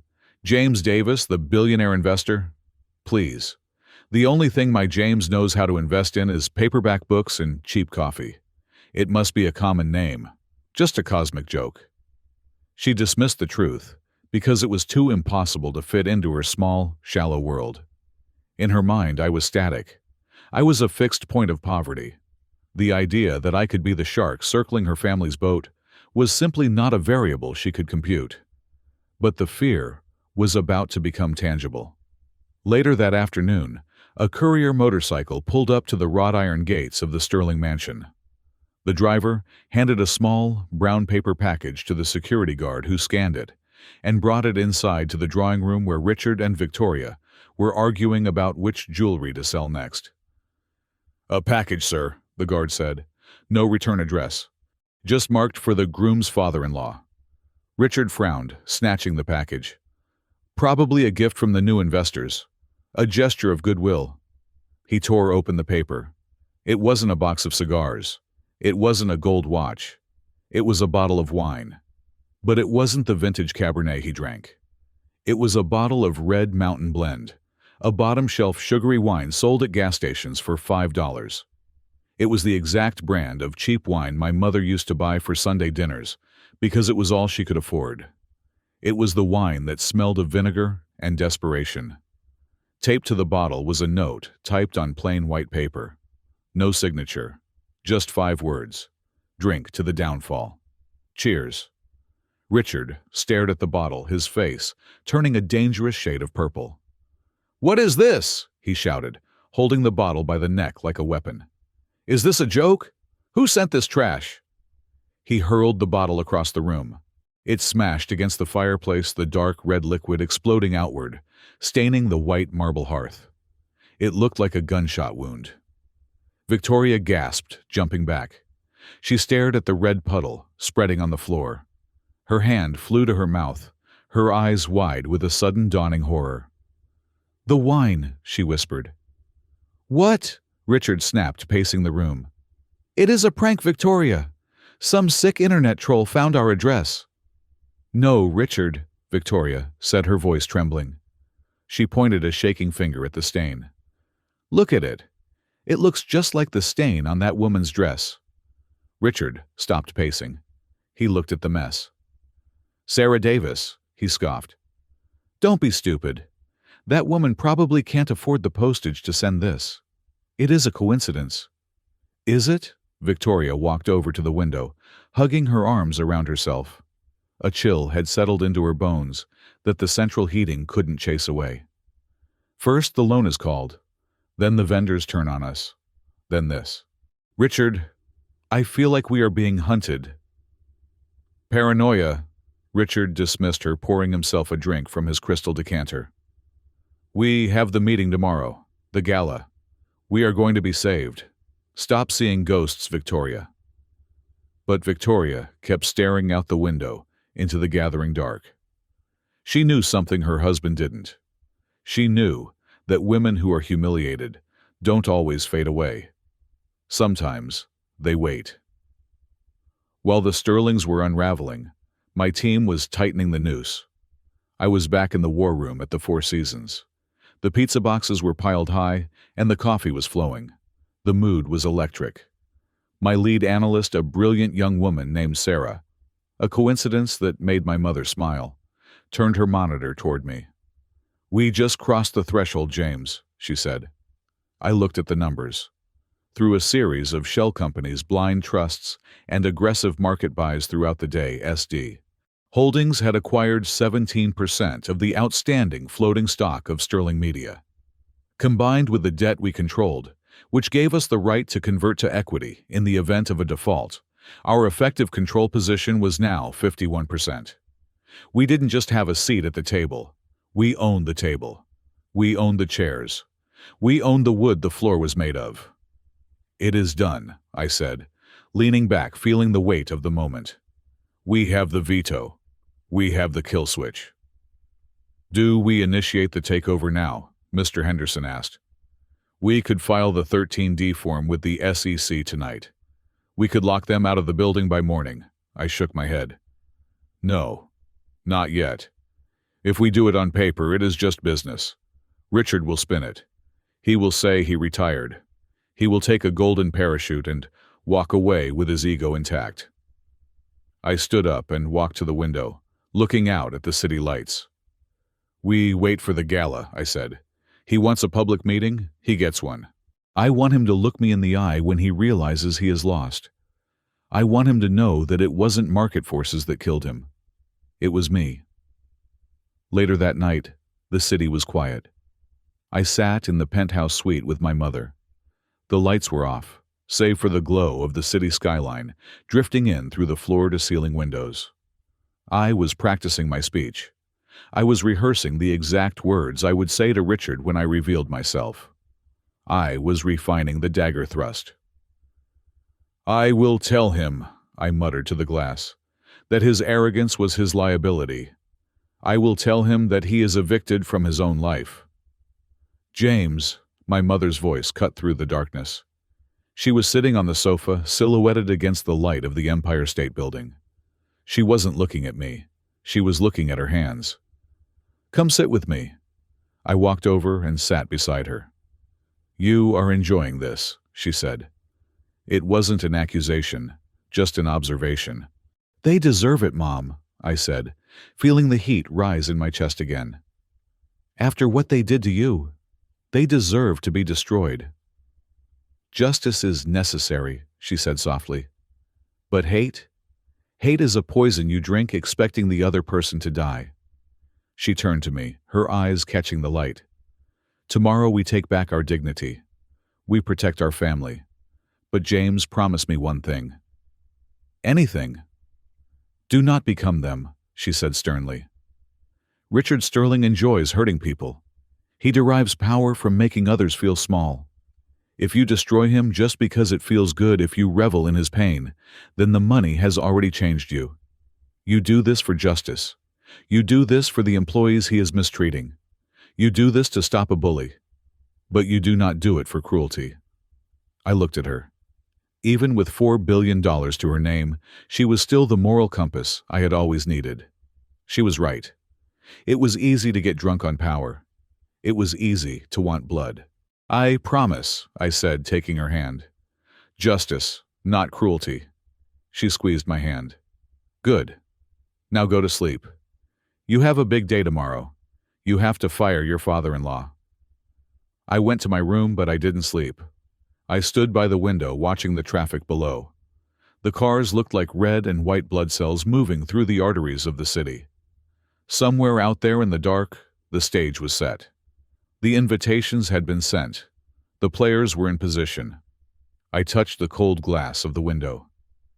"Enjoy your last night of sleep, Richard," I whispered to the city. Because tomorrow the rent comes due. The sun that would rise in the morning would shine on a different world. A world where the poor old woman was the queen, and the king was about to find out he had been ruling over a kingdom of sand. I closed the curtains, turning my back on the city, ready for the end of the beginning. The Gala of Light was held at the Metropolitan Pavilion, a cavernous glass and steel structure that jutted out over the Hudson River like a diamond-encrusted pier.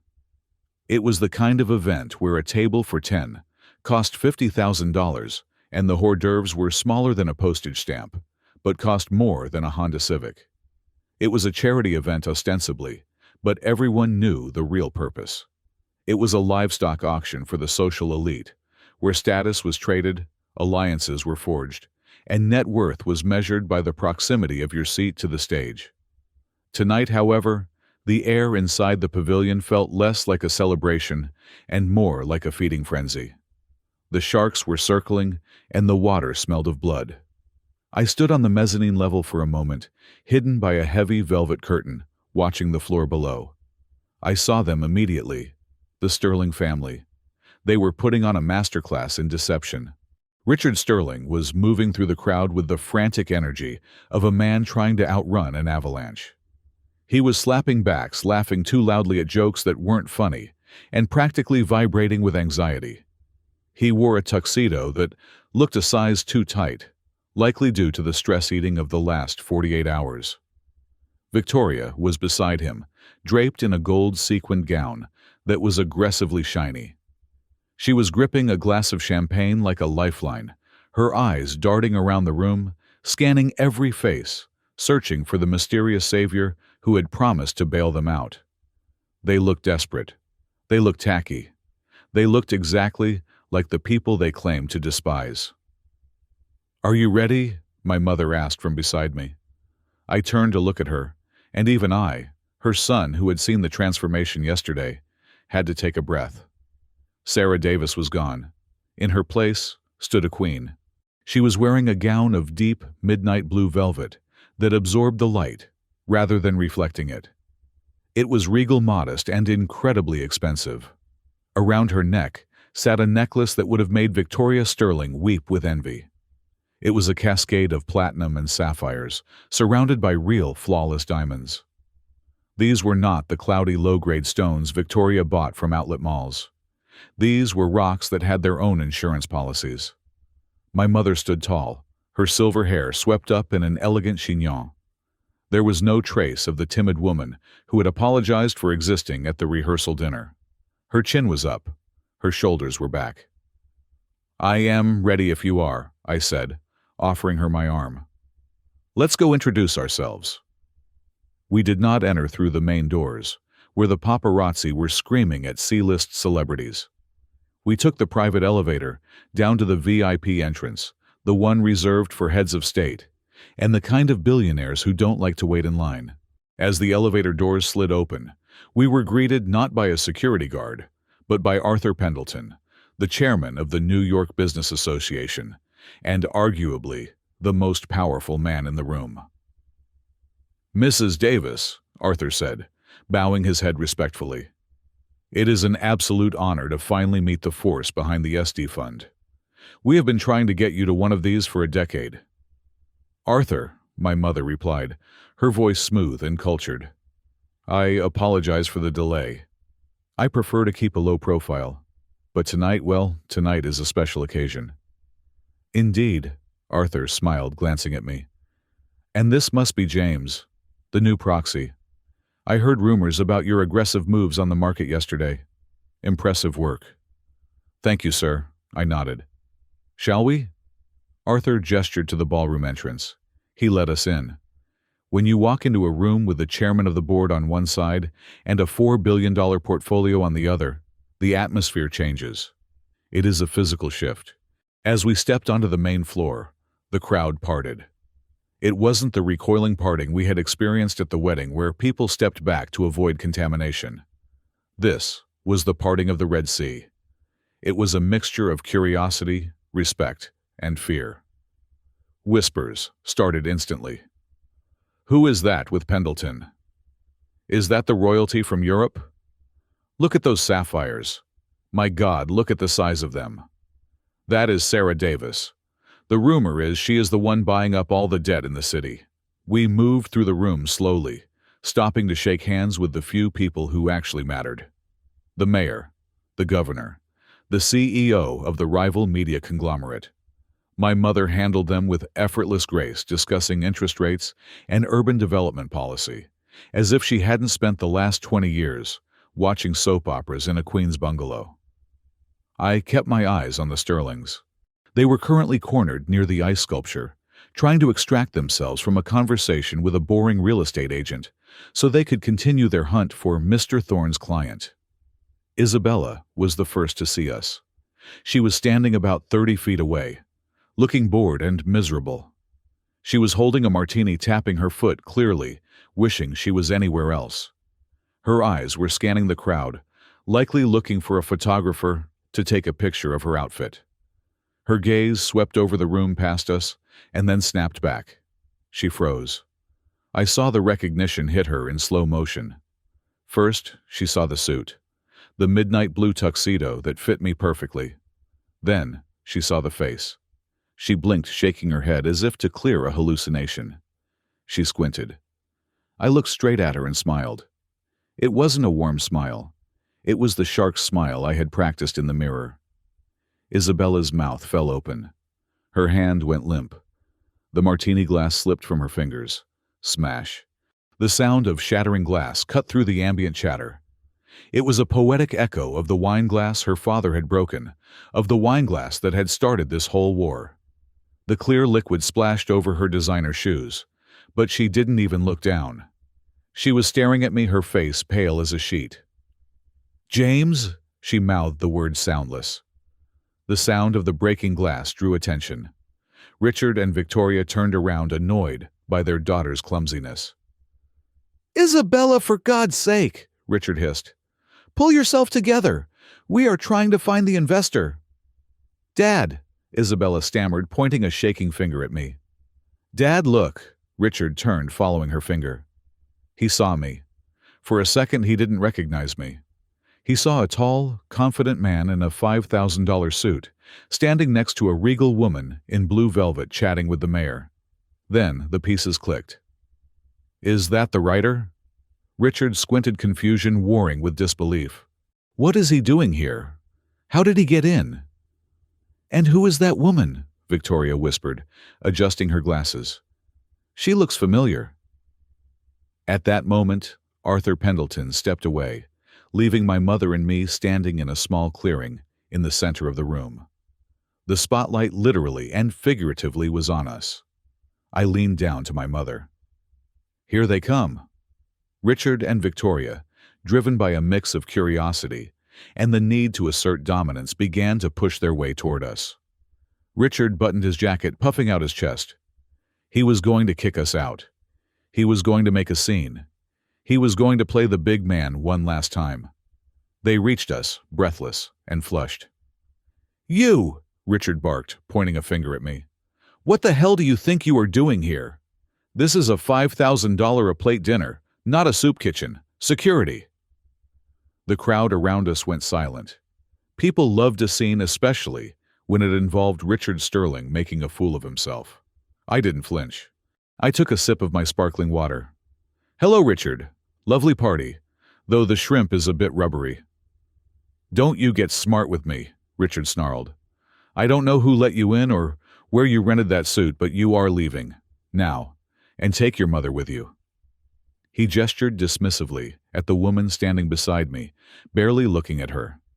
My mother turned her head slowly. She looked at Richard. Then she looked at Victoria. She didn't cower. She didn't shrink. She took a step forward, the heels of her shoes clicking sharply on the polished floor. "Good evening, Mr. Sterling," she said. Her voice was calm, distinct, and carried the weight of absolute authority. Victoria gasped. She grabbed Richard's arm, her fingernails digging into his sleeve. She stared at my mother's face, the face she had sneered at, the face she had covered her nose to avoid smelling.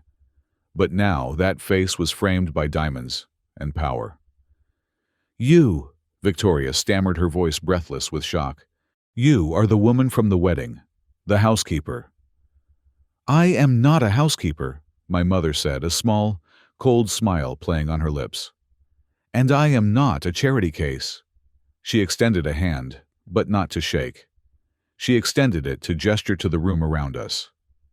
"My name is Sarah Davis," she announced, loud enough for the circle of onlookers to hear. "I am the chairman and sole proprietor of SD Holdings." The silence that followed was absolute. It was a vacuum. You could hear the hum of the overhead lights. Richard's face went from red to white in the span of a single second. The blood drained from his head so fast I thought he might faint. His mouth opened and closed like a goldfish. "SD Holdings?" he choked out. "The venture fund?" "The same fund," I interjected, stepping up beside my mother, "that owns 40% of Vanguard Capital, the bank that just called your loan." Richard grabbed his chest. "What? No. That is impossible. You are nobodies. You live in Queens. And we own the land your headquarters sits on," my mother continued, relentless. "Blue Horizon Properties? That is me." She took another step closer to Victoria, who looked like she was about to vomit. "You treated me like dirt because of a dress," my mother said softly, but with a steel edge. "You judged my worth by the age of my shoes. You laughed at my son because he works for a living." She paused, letting the words hang in the air. "But here is the truth, Victoria. I could buy this entire building, turn it into a parking lot, and still have enough left over to buy your company 3 times. "No," Richard whispered, swaying on his feet. "This is a nightmare." "No, Richard," I said, leaning in close. "This is reality. And remember that angel investor you were supposed to meet tonight? The one who was going to save you?" Richard looked at me with wide, terrified eyes. "Mr. Thorne's client?" "That is us," I said, delivering the final blow. "We are the investor. We are the ones holding your debt. We are the ones holding your mortgage. And as of 5 o'clock this afternoon, we control 51% of your voting stock." Isabella, who had been standing paralyzed, suddenly burst into tears. It wasn't a pretty cry. It was the ugly, sobbing wail of a child who realizes the game is over and they have lost. "James!" she wailed, rushing forward, trying to grab my hand. "James, please! Tell them it is a joke. You love me. We are getting married." I stepped back, putting my hands in my pockets. I looked at her with nothing but pity. "The wedding is off, Isabella. Remember? You wanted me to leave through the back door." I gestured to the grand exit behind us. "Well, now I am walking out the front door, and I own the door." Richard looked around the room. He saw the faces of his peers, the bankers, the rivals, the socialites. They weren't looking at him with sympathy. They were looking at him with amusement. They were watching the predator become the prey. He realized in that moment that he was finished. His reputation was dead. "You can't do this," Richard rasped, his voice breaking. "I have friends. I have lawyers." "You have nothing," my mother said. "You have debt, and you have a bad attitude. And as the new majority shareholder, I have some ideas about restructuring management." She checked her diamond watch. "Starting with the CEO position." The room erupted into whispers. The flashbulbs started popping, capturing the moment of the Sterling family's public execution. Richard stood there, a broken man in a tight tuxedo, staring at the poor old woman who had just stripped him of everything he valued. My mother turned to me, her expression serene. "I think we have seen enough, James," she said. "The air in here is a bit stale. Shall we go get some fresh air?" "After you, Madam Chairman," I said. We turned our backs on them. We turned our backs on the sobbing Isabella, the hyperventilating Victoria, and the catatonic Richard. We walked away through the parting crowd, heads high, leaving the ruins of the Sterling Empire behind us, in the glitter and the noise. As we walked out, I heard Richard scream my name, a desperate, impotent sound that was swallowed by the chatter of the crowd. I didn't look back. I didn't need to. I knew exactly what I would see. I would see a man realizing that he had kicked a pebble, only to find out it was the trigger of a landmine. We had not made it 10 feet toward the exit when the desperate shuffle of footsteps behind us signaled that the prey was not quite ready to accept its fate. Richard Sterling, a man who had likely never run for anything other than a tax loophole in his life, scrambled in front of us breathless and panting, effectively blocking our path to the double doors. His face was a portrait of a man watching his life burn down in real time. The arrogance that had defined him for decades was gone, replaced by a terrified, oily sheen of sweat that made his expensive foundation streak down his cheeks. He held up his hands in a gesture of surrender, his palms clammy and shaking. "Sarah! James! Wait, please!" Richard gasped, his chest heaving. He swallowed hard, forcing his facial muscles into a grotesque parody of a smile. It was the smile of a salesman trying to sell a car with no engine. "Let us not be hasty. Let us not make decisions we might regret in the heat of the moment." He took a step closer to my mother, his voice dropping to a wheedling conspiratorial whisper that was loud enough for half the room to hear. "Sarah, my dear in-law," he crooned, the endearment sounding like it was choking him. "We are family, aren't we? Families fight. Families have misunderstandings. But we always come back together. Think of the children. Think of the union." I stepped forward, placing my body between him and my mother. I looked down at him, and for the first time I saw him not as a titan of industry, but as a small, pathetic man in a suit he couldn't afford. "You are mistaken, Richard," I said, my voice cutting through the hushed room like a razor blade. "There are no in-laws here. There is no union. There is no family." I let the words hang there for a second before delivering the correction. "Right now, there are only two types of people standing in this circle. There are creditors, and there are debtors. And you, Richard, are very deep in the red." Richard flinched, as if I had struck him. He looked around at the crowd, seeing the cell phones raised, recording every second of his humiliation. He tried to pivot to save face. "Now, James' son," he chuckled nervously, wiping his forehead with a handkerchief. "Let's not talk business at a party. It is vulgar. We can discuss the financial details in my office on Monday. I am sure we can come to a mutually beneficial arrangement. Maybe a seat on the board for you?" "A nice title," I laughed. It was a dry, humorless sound. "A seat on the board," I repeated, raising my voice so it carried to the back of the room where Arthur Pendleton stood watching. "Richard, I don't think you understand the math. We don't need you to give us a seat. We own the table." I turned to the crowd, addressing the city's elite directly. "For those of you wondering about the market volatility today," I announced, my voice steady, "SD Holdings has acquired a controlling interest in the secured debt obligations of Sterling Media. Furthermore, as of closing bell today, we have acquired 51% of the voting stock." A collective gasp ripped through the room. This was a hostile takeover, announced over cocktails. It was a bloodbath. "We are not here to negotiate a seat," I continued, looking back at Richard, whose knees were visibly trembling. "We are here to foreclose." Richard's facade shattered. "You can't do that. I built this company. It is mine. It belongs to the bank," I snapped. "And we are the bank." I took a step closer to him, lowering my voice so the menace was personal. "Do you remember what you said to me at the rehearsal dinner, Richard? Do you remember the promise you made?" He blinked his eyes, darting around, unable to focus. "I was drunk. I didn't mean it. You said," I quoted him verbatim, "that you would ensure I never worked in this city again. You said you would make me beg. You said I would be on the street with my mother." I gestured to my mother, who stood like a statue of judgment in her blue velvet and diamonds. "Well, Richard," I said coldly, "it looks like the only person who is going to be begging tonight is you." "Please," Victoria Sterling wailed.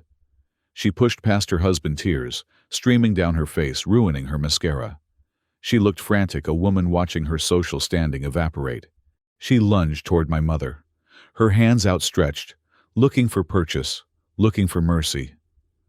"Sarah, Sarah, please listen to me," Victoria sobbed. "I am so sorry about the dress.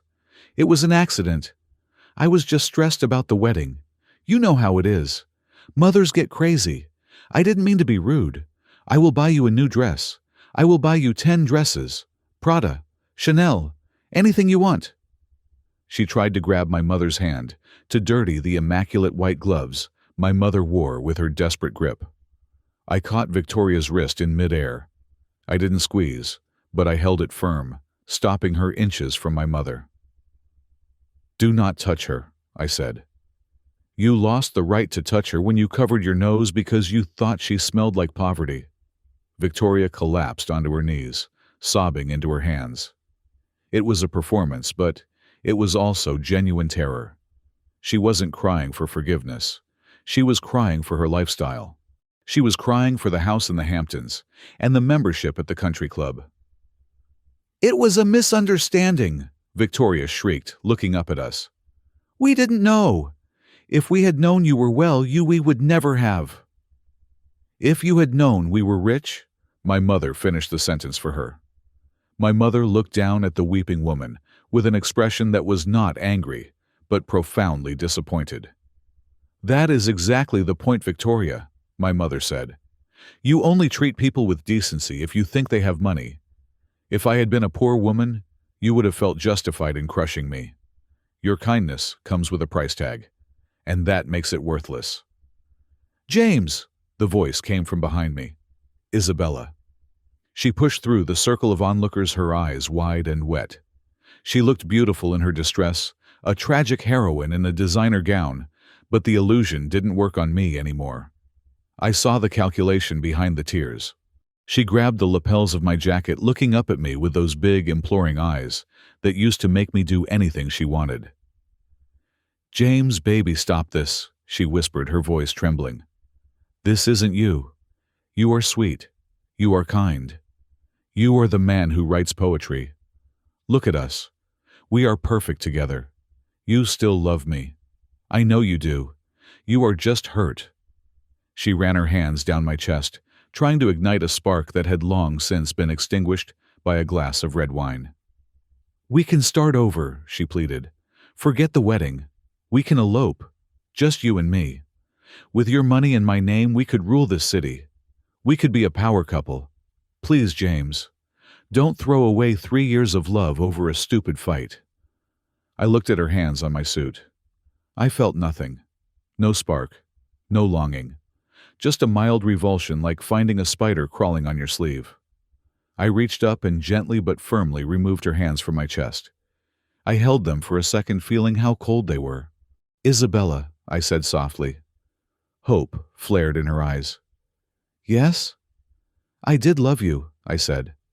"I loved you so much that I was willing to forget who I was. I was willing to let your family treat me like a dog just to be near you." I dropped her hands. They fell to her sides like dead weights. "But I realized something yesterday," I continued, my voice hardening. "I didn't love you. I loved the idea of you.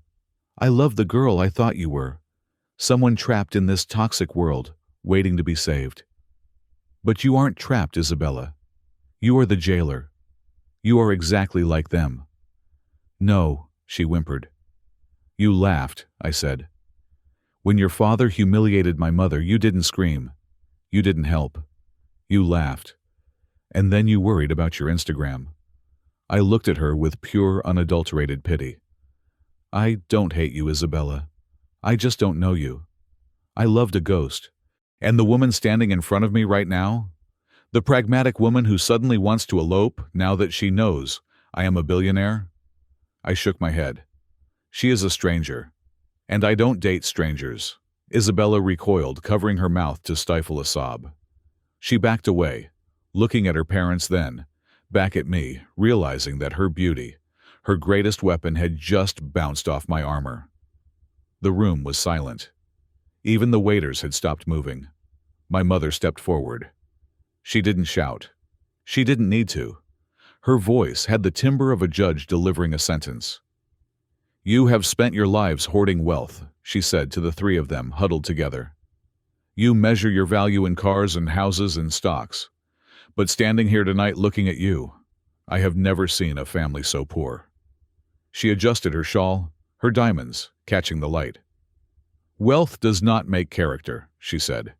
"It only amplifies what is already there. If you are kind, money makes you a benefactor. If you are cruel, money makes you a tyrant. You have millions of dollars, Richard, but you are bankrupt in every way that matters. You are poor in spirit. You are poor in morals. And you are poor in love." Richard glared at her, his humiliation turning into a final ugly burst of rage. "You think you have won," he spat. "You think you can just walk in here and take my company. I will sue you. I will tie this up in court for 10 years. I will burn the company to the ground before I let you have it." "You won't have the chance," I interjected calmly. I pulled my phone from my pocket and checked the time. "It is 9:15, I said. "The markets are closed, but the legal filings were submitted electronically 15 minutes ago." I looked Richard dead in the eye. "SD Holdings has officially invoked the acceleration clause on your debt. We have also filed an emergency motion with the board for a vote of no confidence. You are not going to burn the company down, Richard, because as of tomorrow morning at 8 o'clock, you don't have the keys to the building." You, Richard sputtered, his face turning a dangerous shade of purple. He lunged at me, his fists clenched, abandoning all pretense of civilization. "I will kill you!" He never made it. Two large men in dark suits, the venue security, stepped out from the crowd. They intercepted Richard effortlessly, grabbing him by the arms. "Mr. Sterling," the head of security, said, his voice bored. "You are causing a disturbance. I am going to have to ask you to leave." The irony hit the room like a physical wave. Everyone remembered the story. Everyone knew that Richard had tried to throw my mother out of his party. Now he was being thrown out of his own social circle. "Get your hands off me!" Richard screamed, struggling uselessly. "Do you know who I am? I am Richard Sterling." "We know who you are, sir," the guard said. "You are the guy who is ruining the party. Let's go." Victoria was wailing loudly now, clinging to Richard's arm as they were dragged backward.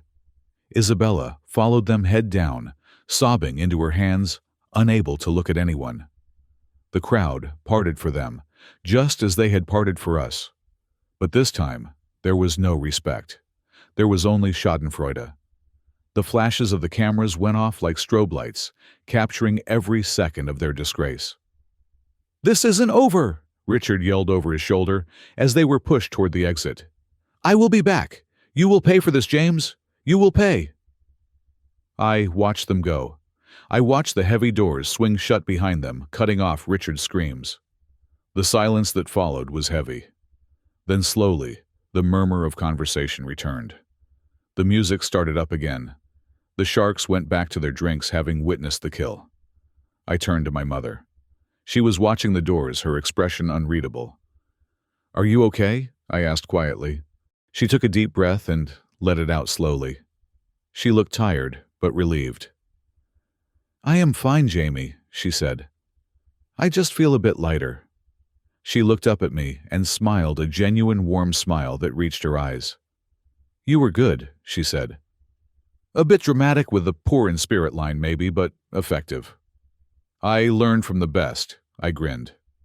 Arthur Pendleton stepped back into our circle, holding 2 glasses of champagne. He handed one to my mother and one to me. "Well," Arthur said, raising his glass, "that was certainly the most entertaining hostile takeover I have ever witnessed. To new beginnings." I clinked my glass against his, then against my mother's. "To new beginnings," I said. "And to paying the rent." We drank. The champagne was cold and crisp. It tasted like victory. But more than that, it tasted like freedom. I was no longer the boy from Queens trying to fit in. I was the man who had burned the castle down to save the queen. And as I looked at my mother shining in her blue velvet, I knew that the real wealth wasn't in the bank accounts we controlled. It was in the fact that we were standing there together, unbreakable. "Now," my mother said, handing her half-empty glass to a passing waiter. "Let's go. I have a craving for a cheeseburger and I refuse to pay $50 for a slider here." "Cheeseburgers it is," I laughed, offering her my arm. We walked out of the Gala of Light, leaving the stunned elite behind us, heading out into the cool New York night to celebrate the only way the Davis family knew how, with good food, cheap talk, and clean consciences. The war was won. Now the rebuilding could begin. The morning sun that rose over New York City the day after the gala did not bring warmth to the Sterling family. It brought the cold, hard light of exposure. The headlines were not kind. The financial papers did not bury the lead. They screamed it in bold black typeface that could be seen from across the street. Sterling empire crumbles. Default imminent. Hostile takeover confirmed. By 9 o'clock, the stock of Sterling Media was trading for pennies. It was no longer a security. It was a souvenir of a failed dynasty.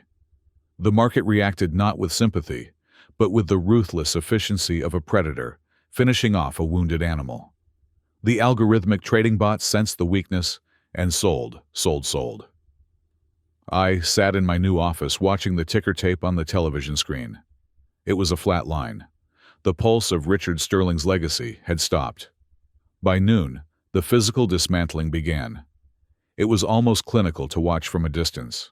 The bank, now acting under the strict instructions of SD Holdings' legal team, moved with lightning speed.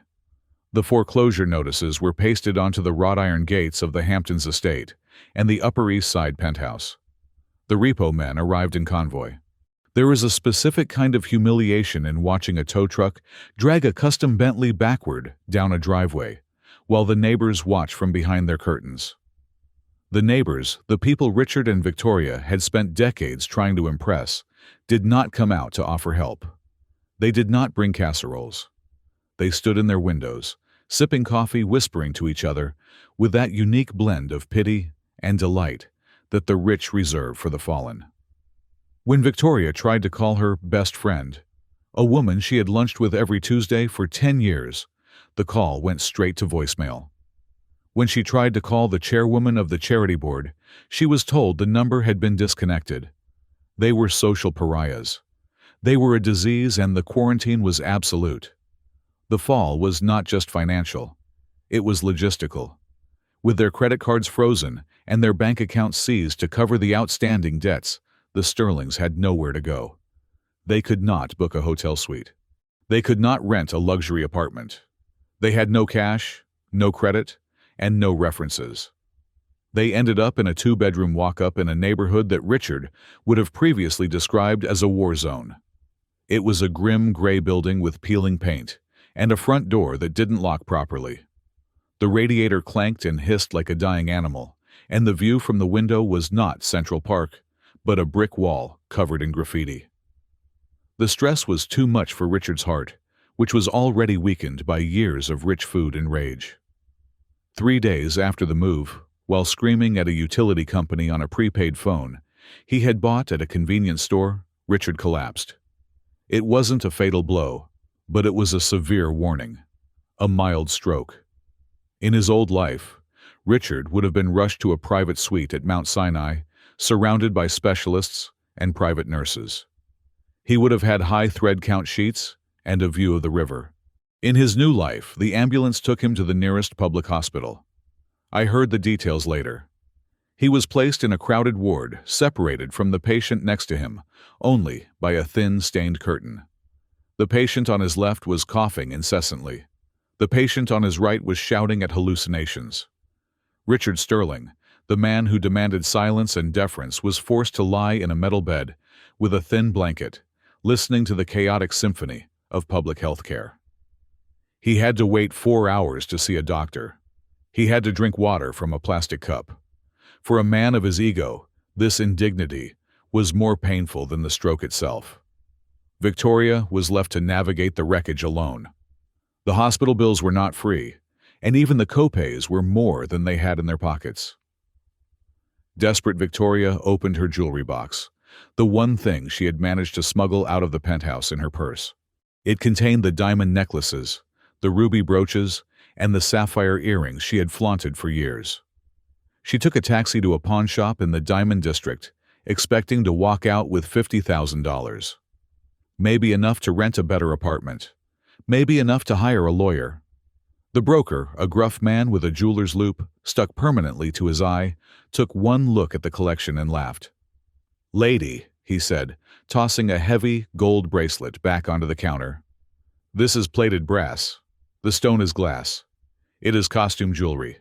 High-end maybe, but costume." "That is impossible!" Victoria shrieked, clutching her chest. "My husband bought that at Tiffany's. It cost $10,000. "If he told you he paid $10,000 for this, he lied," the broker said, picking up the next piece. "Fake, fake. Lab-grown ruby worth maybe $200. This one is real gold, but it is hollow. I will give you $1,500 for the lot. Take it or leave it." Victoria stood there, the realization crashing down on her.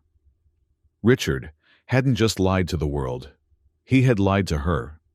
He had been buying her fakes and pocketing the difference likely to pay off gambling debts or to fund his secret accounts. Her entire life draped in jewels had been a performance. She took the $1,500. She had no choice. She walked out of the shop a broken woman in a designer coat that was now worth more than her entire net worth. And then there was Isabella. The princess of the Sterling Empire found herself in a position she had never deigned to consider. She needed a job. She tried at first to leverage her name.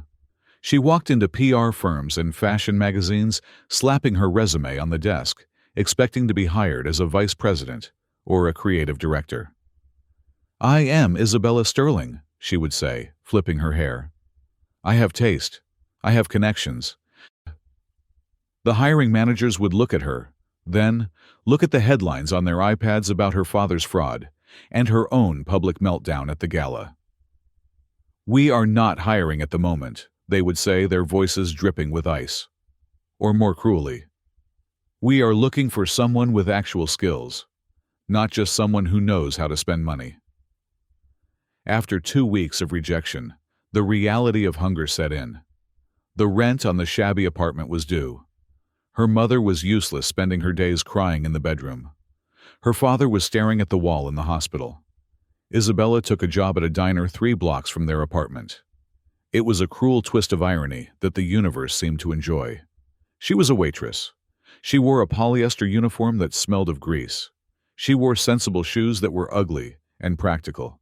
She spent 8 hours a day on her feet carrying heavy trays of burgers and fries to construction workers and truck drivers who didn't care who her father was. They just wanted their coffee refilled. One rainy Tuesday, a group of girls she used to go to spinning class with walked in. They were dressed in yoga pants that cost more than Isabella's weekly paycheck. They sat in her section. Isabella tried to hide. She tried to pull her cap down low. She tried to change her voice.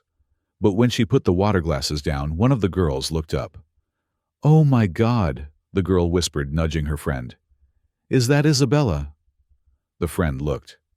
She didn't look with sympathy. She looked with glee. "Holy crap, it is. She is serving fries." They didn't say hello. They didn't leave a big tip. They giggled behind their menus, took a sneaky photo with their phones, and left a $3 tip on a $40 bill. Isabella went to the break room and cried until her eyes burned. That night, lying on a lumpy mattress in her small, drafty room, Isabella stared at the ceiling. The silence of the apartment was heavy. She was cold. Her feet throbbed with a dull, aching pain. Her mind drifted back to a night 6 months ago. She had come home from a party complaining that her heels hurt. James, her James, had sat her down on the sofa. He had taken off her shoes. He had rubbed her feet for an hour, listening to her complain about trivial drama, looking at her like she was the most precious thing in the world. She remembered how he used to bring her coffee in bed.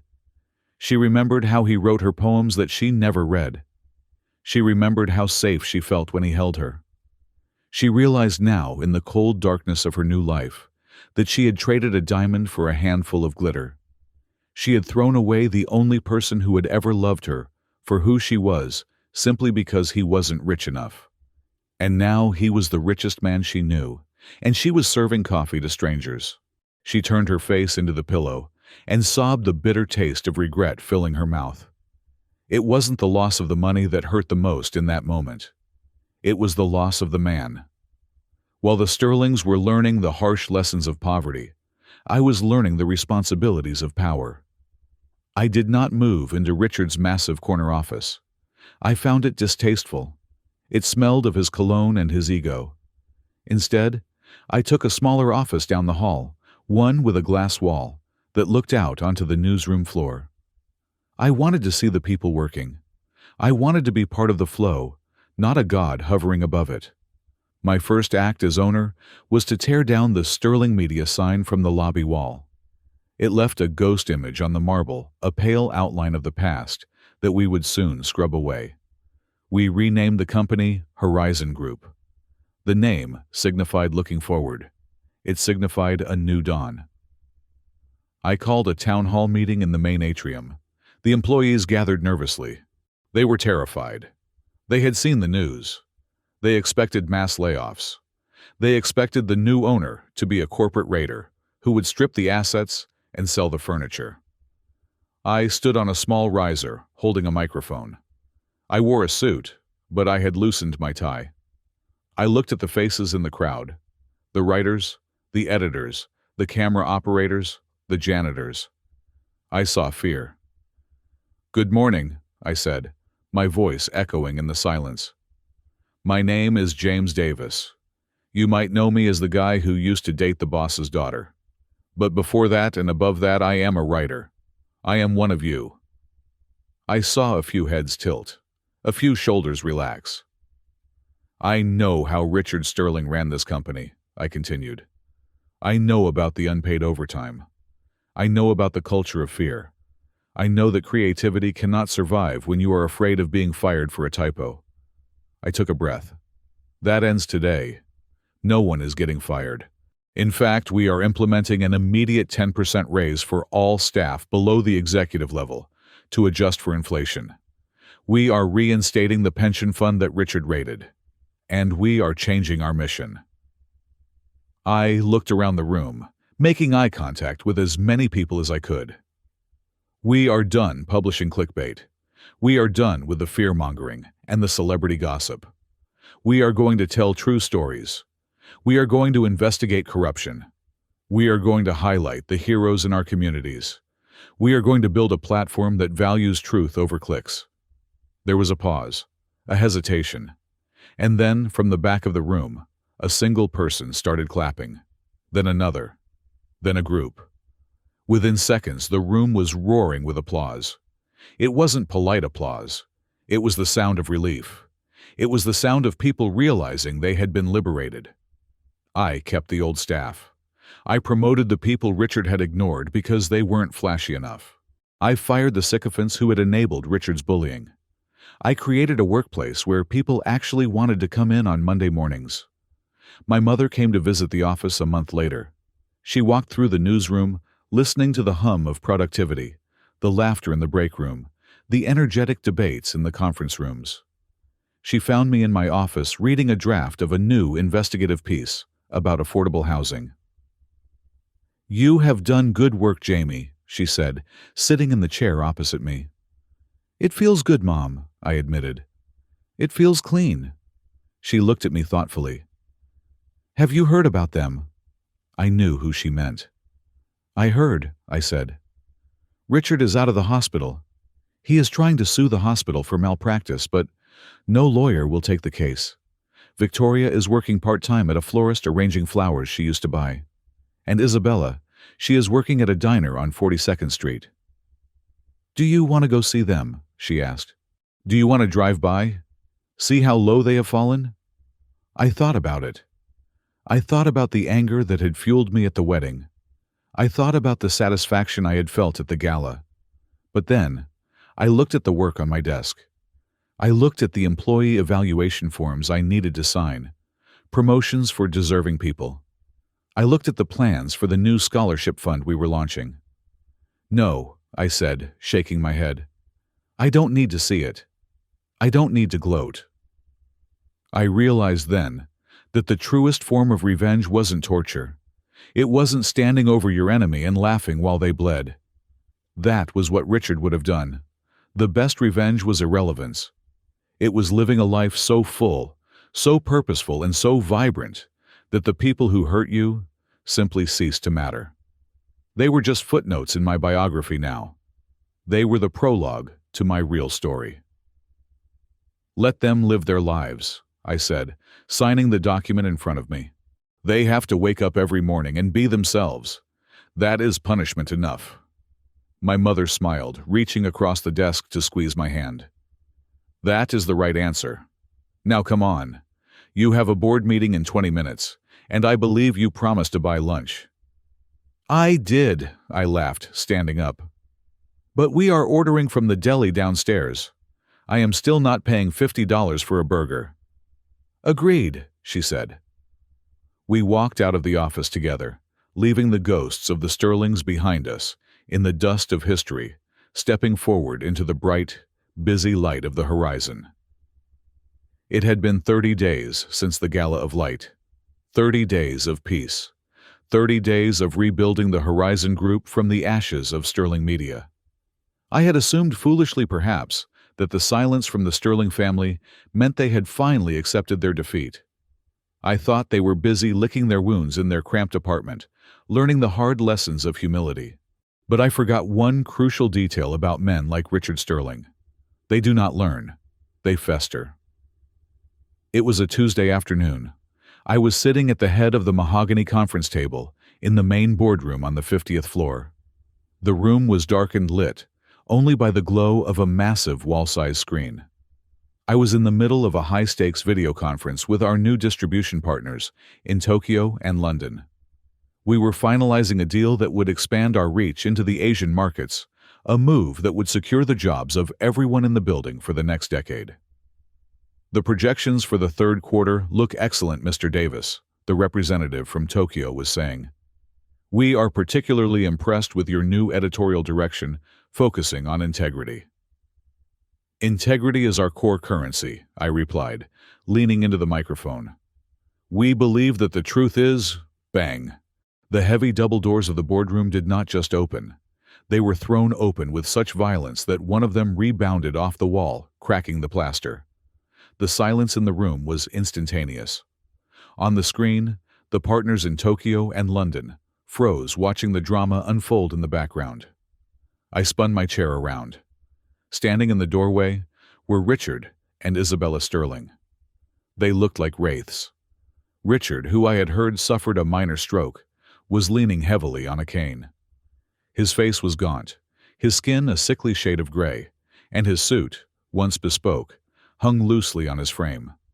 It was wrinkled and stained, a stark symbol of his fall.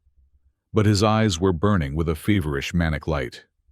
Isabella stood beside him. She was no longer the polished princess of the Upper East Side. Her hair was pulled back in a messy ponytail, and she wore a trench coat that looked like it had been bought at a discount store. Her face was pale, devoid of makeup, making her look younger and infinitely more tragic.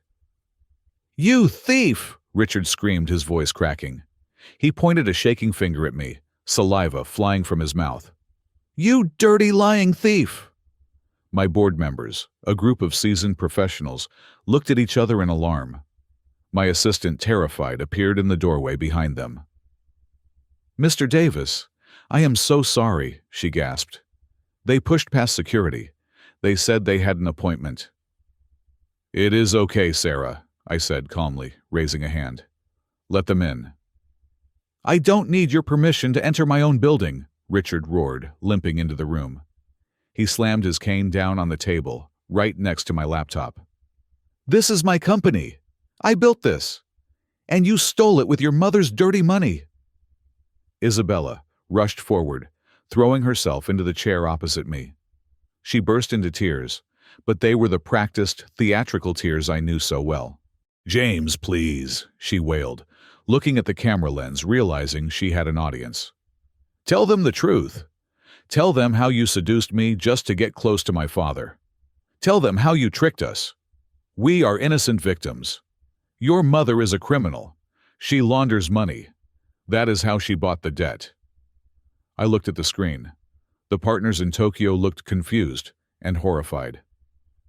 Gentlemen, I said to the video call, keeping my voice steady. I apologize for this interruption. Please give me 5 minutes to handle a legacy issue. I will call you back. I disconnected the call. The screen went black. Now it was just us. Me, my board of directors, and the 2 people who had tried to destroy my life. You have a lot of nerve coming here, Richard, I said, standing up. I buttoned my jacket. I thought you were in recovery. I am here to take back what is mine, Richard shouted. I have filed a lawsuit this morning. I am accusing you of corporate espionage, fraud, and racketeering. And I am going to the press. I will tell everyone that Sarah Davis is a drug lord. There is no way an old woman gets that kind of money legally. He was delirious. He was grasping at straws that didn't exist. And you, Isabella sobbed, pointing at me. You promised to love me. You used me. I am going to sue you for emotional damages. I am pregnant. The room went dead silent. I looked at her. I looked at her flat stomach. I looked at the desperation in her eyes. It was a lie. A desperate final Hail Mary lie designed to trap me. No, you are not, Isabella, I said softly.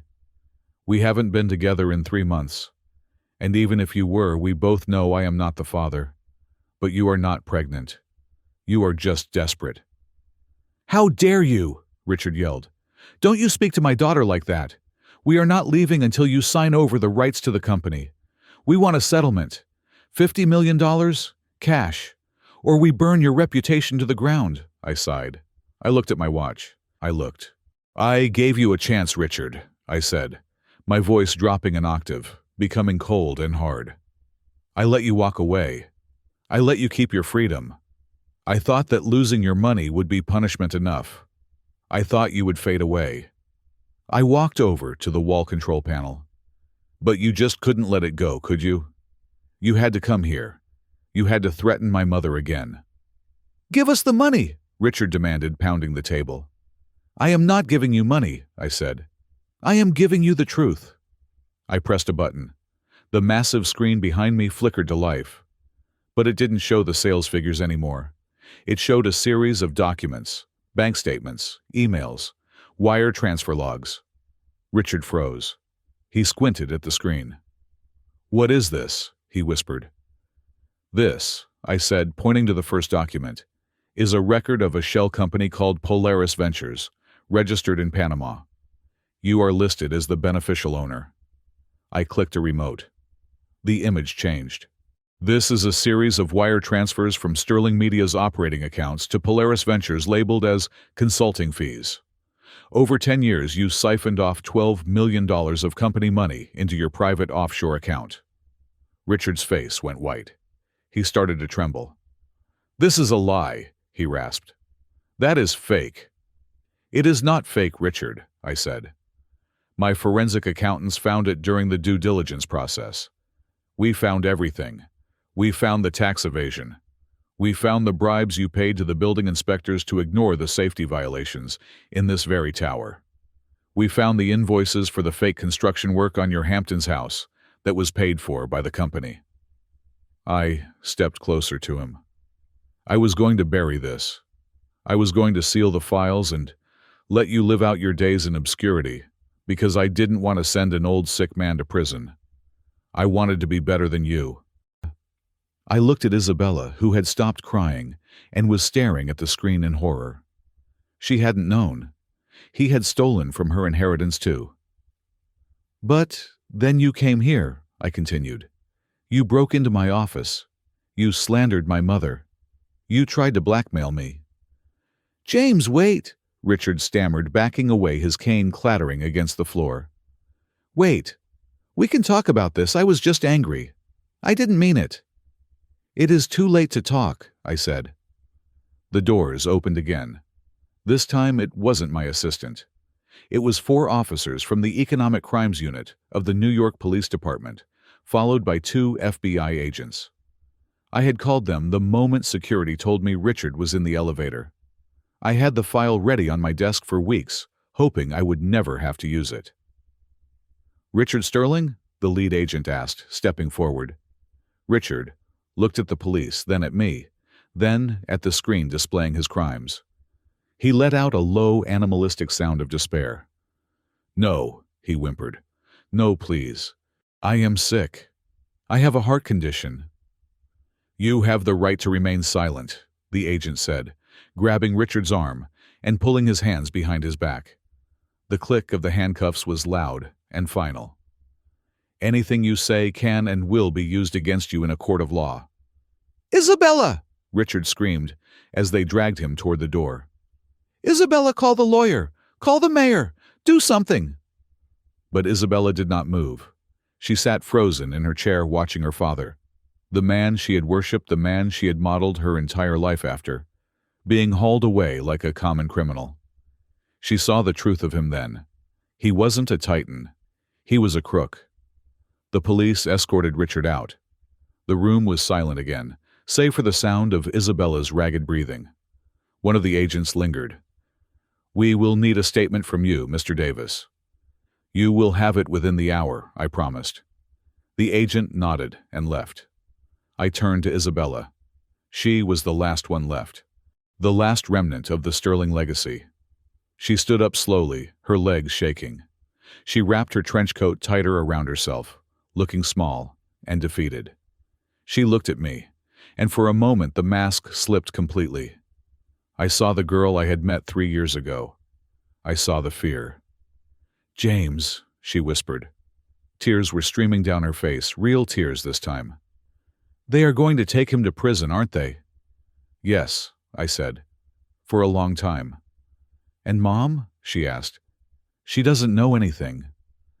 "She will be fine," I said, though we both knew Victoria would never recover from the shame. "But she will have to testify." Isabella nodded. She started to walk toward the door, then stopped. She turned back to look at me one last time. "Why?" she asked, her voice barely audible. "Why didn't you give me a chance? Why didn't you just forgive us? We could have been happy. Why did you have to destroy us completely?" I looked at her, and I felt a wave of exhaustion wash over me. It was the exhaustion of carrying this anger for so long. "Isabella," I said gently, "I didn't destroy you. You destroyed yourselves. You built your lives on a foundation of sand and cruelty. All I did was kick the sand." "But I loved you," she sobbed. "No," I shook my head. "You loved the idea of owning me." I walked over to her, stopping a few feet away. "You asked me why I didn't give you a chance. The answer is simple. The opportunity for a second chance was lost the moment you laughed." She blinked. "Laughed?" "At the wedding," I said. "When your father poured wine on my mother. When he shoved her. You didn't scream. You didn't cry. You laughed. You covered your mouth and you giggled because you were embarrassed by her dress." I saw the memory hit her. I saw the shame flood her face. "That laugh," I said, "was the sound of our relationship dying. A woman who can laugh at the humiliation of a kind old woman is not a woman I can ever love. There is no redemption for that, Isabella. Not for me." She stared at me for a long moment. Then she nodded. She understood. She turned and walked out of the door, her shoulders hunched, disappearing into the hallway. She walked out of my office, out of the building, and out of my life forever. I stood there for a long time, listening to the silence. It was over. The checkmate was complete. 6 months later. The summer air was warm and smelled of the ocean. I stood on the balcony of the penthouse. Not the one the Sterlings used to own, but a new one I had bought for my mother. It was the highest point in the city, overlooking the park and the river. My mother stood beside me, leaning on the railing. She looked healthy, vibrant, and happy. She was holding a glass of iced tea. "The view is beautiful, isn't it?" she said. "It is," I agreed. "You can see everything from here." "You can," she nodded.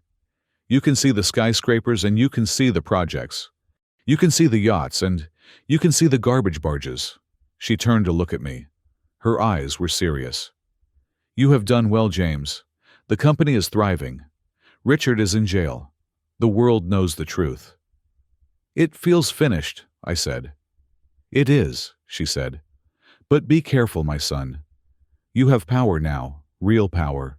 And power is like radiation. If you hold onto it too tight for too long, it changes your DNA." She reached out and touched my cheek. "Don't let the view from up here make you forget what it looks like from down there. Don't become a Sterling. Don't ever think you are better than the people who clean your office." I smiled and took her hand. It was the same hand that had scrubbed floors. It was the same hand that had built an empire. "I won't, Mom," I promised. "I kept the old car, remember?" She laughed. "I know. That noisy thing wakes me up every time you visit." "I am setting up the fund tomorrow," I said. "The Sarah Davis Opportunity Fund. Full scholarships for kids from Queens who want to be writers or artists or engineers. Kids who have talent but no money. We are going to give away half of the profits from the company every year." Her eyes filled with tears. "That is good, James. That is very good." "It is not charity," I said. "It is an investment in people like us." I checked my watch. It was a cheap plastic watch I had bought at a drugstore yesterday, just to remind myself of the value of time over the value of gold. "Are you hungry?" I asked. "Starving," she said. "But no fancy restaurants tonight. I have a pot roast in the slow cooker back at the house." "Pot roast sounds perfect," I said. We left the penthouse. We took the elevator down to the garage. Parked next to a row of Ferraris and Lamborghinis belonging to the other residents was my 2015 Honda Civic. It had a dent in the bumper and a scratch on the door. It looked ridiculous. It looked perfect. I opened the passenger door for my mother. She climbed in, settling into the worn fabric seat with a sigh of contentment. I got on the driver's side and turned the key. The engine sputtered, then roared to life with a familiar rattle. As we pulled out onto the street, merging into the traffic of New York City, I looked at my mother. She was humming a song along with the radio, looking out the window at the city she had conquered. I was a billionaire. I owned a media empire. I had destroyed my enemies. But as I drove that beat-up car toward Queens, toward a small bungalow that smelled of lavender and pot roast, I realized the truth. Richard Sterling had chased wealth his whole life and died a pauper in a prison cell. I had chased dignity, and I had found everything. The money in the bank was just a number. It was ink on paper.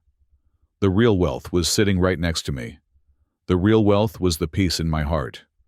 The real wealth was knowing that when the check came due, I had paid with my integrity, and I had kept the change. I signaled left, turning toward home. Thank you so much for listening to this story. It was a journey of justice, family, and the true meaning of wealth. I would love to know where you are tuning in from today. Are you listening from a busy city like New York, or somewhere quiet and peaceful?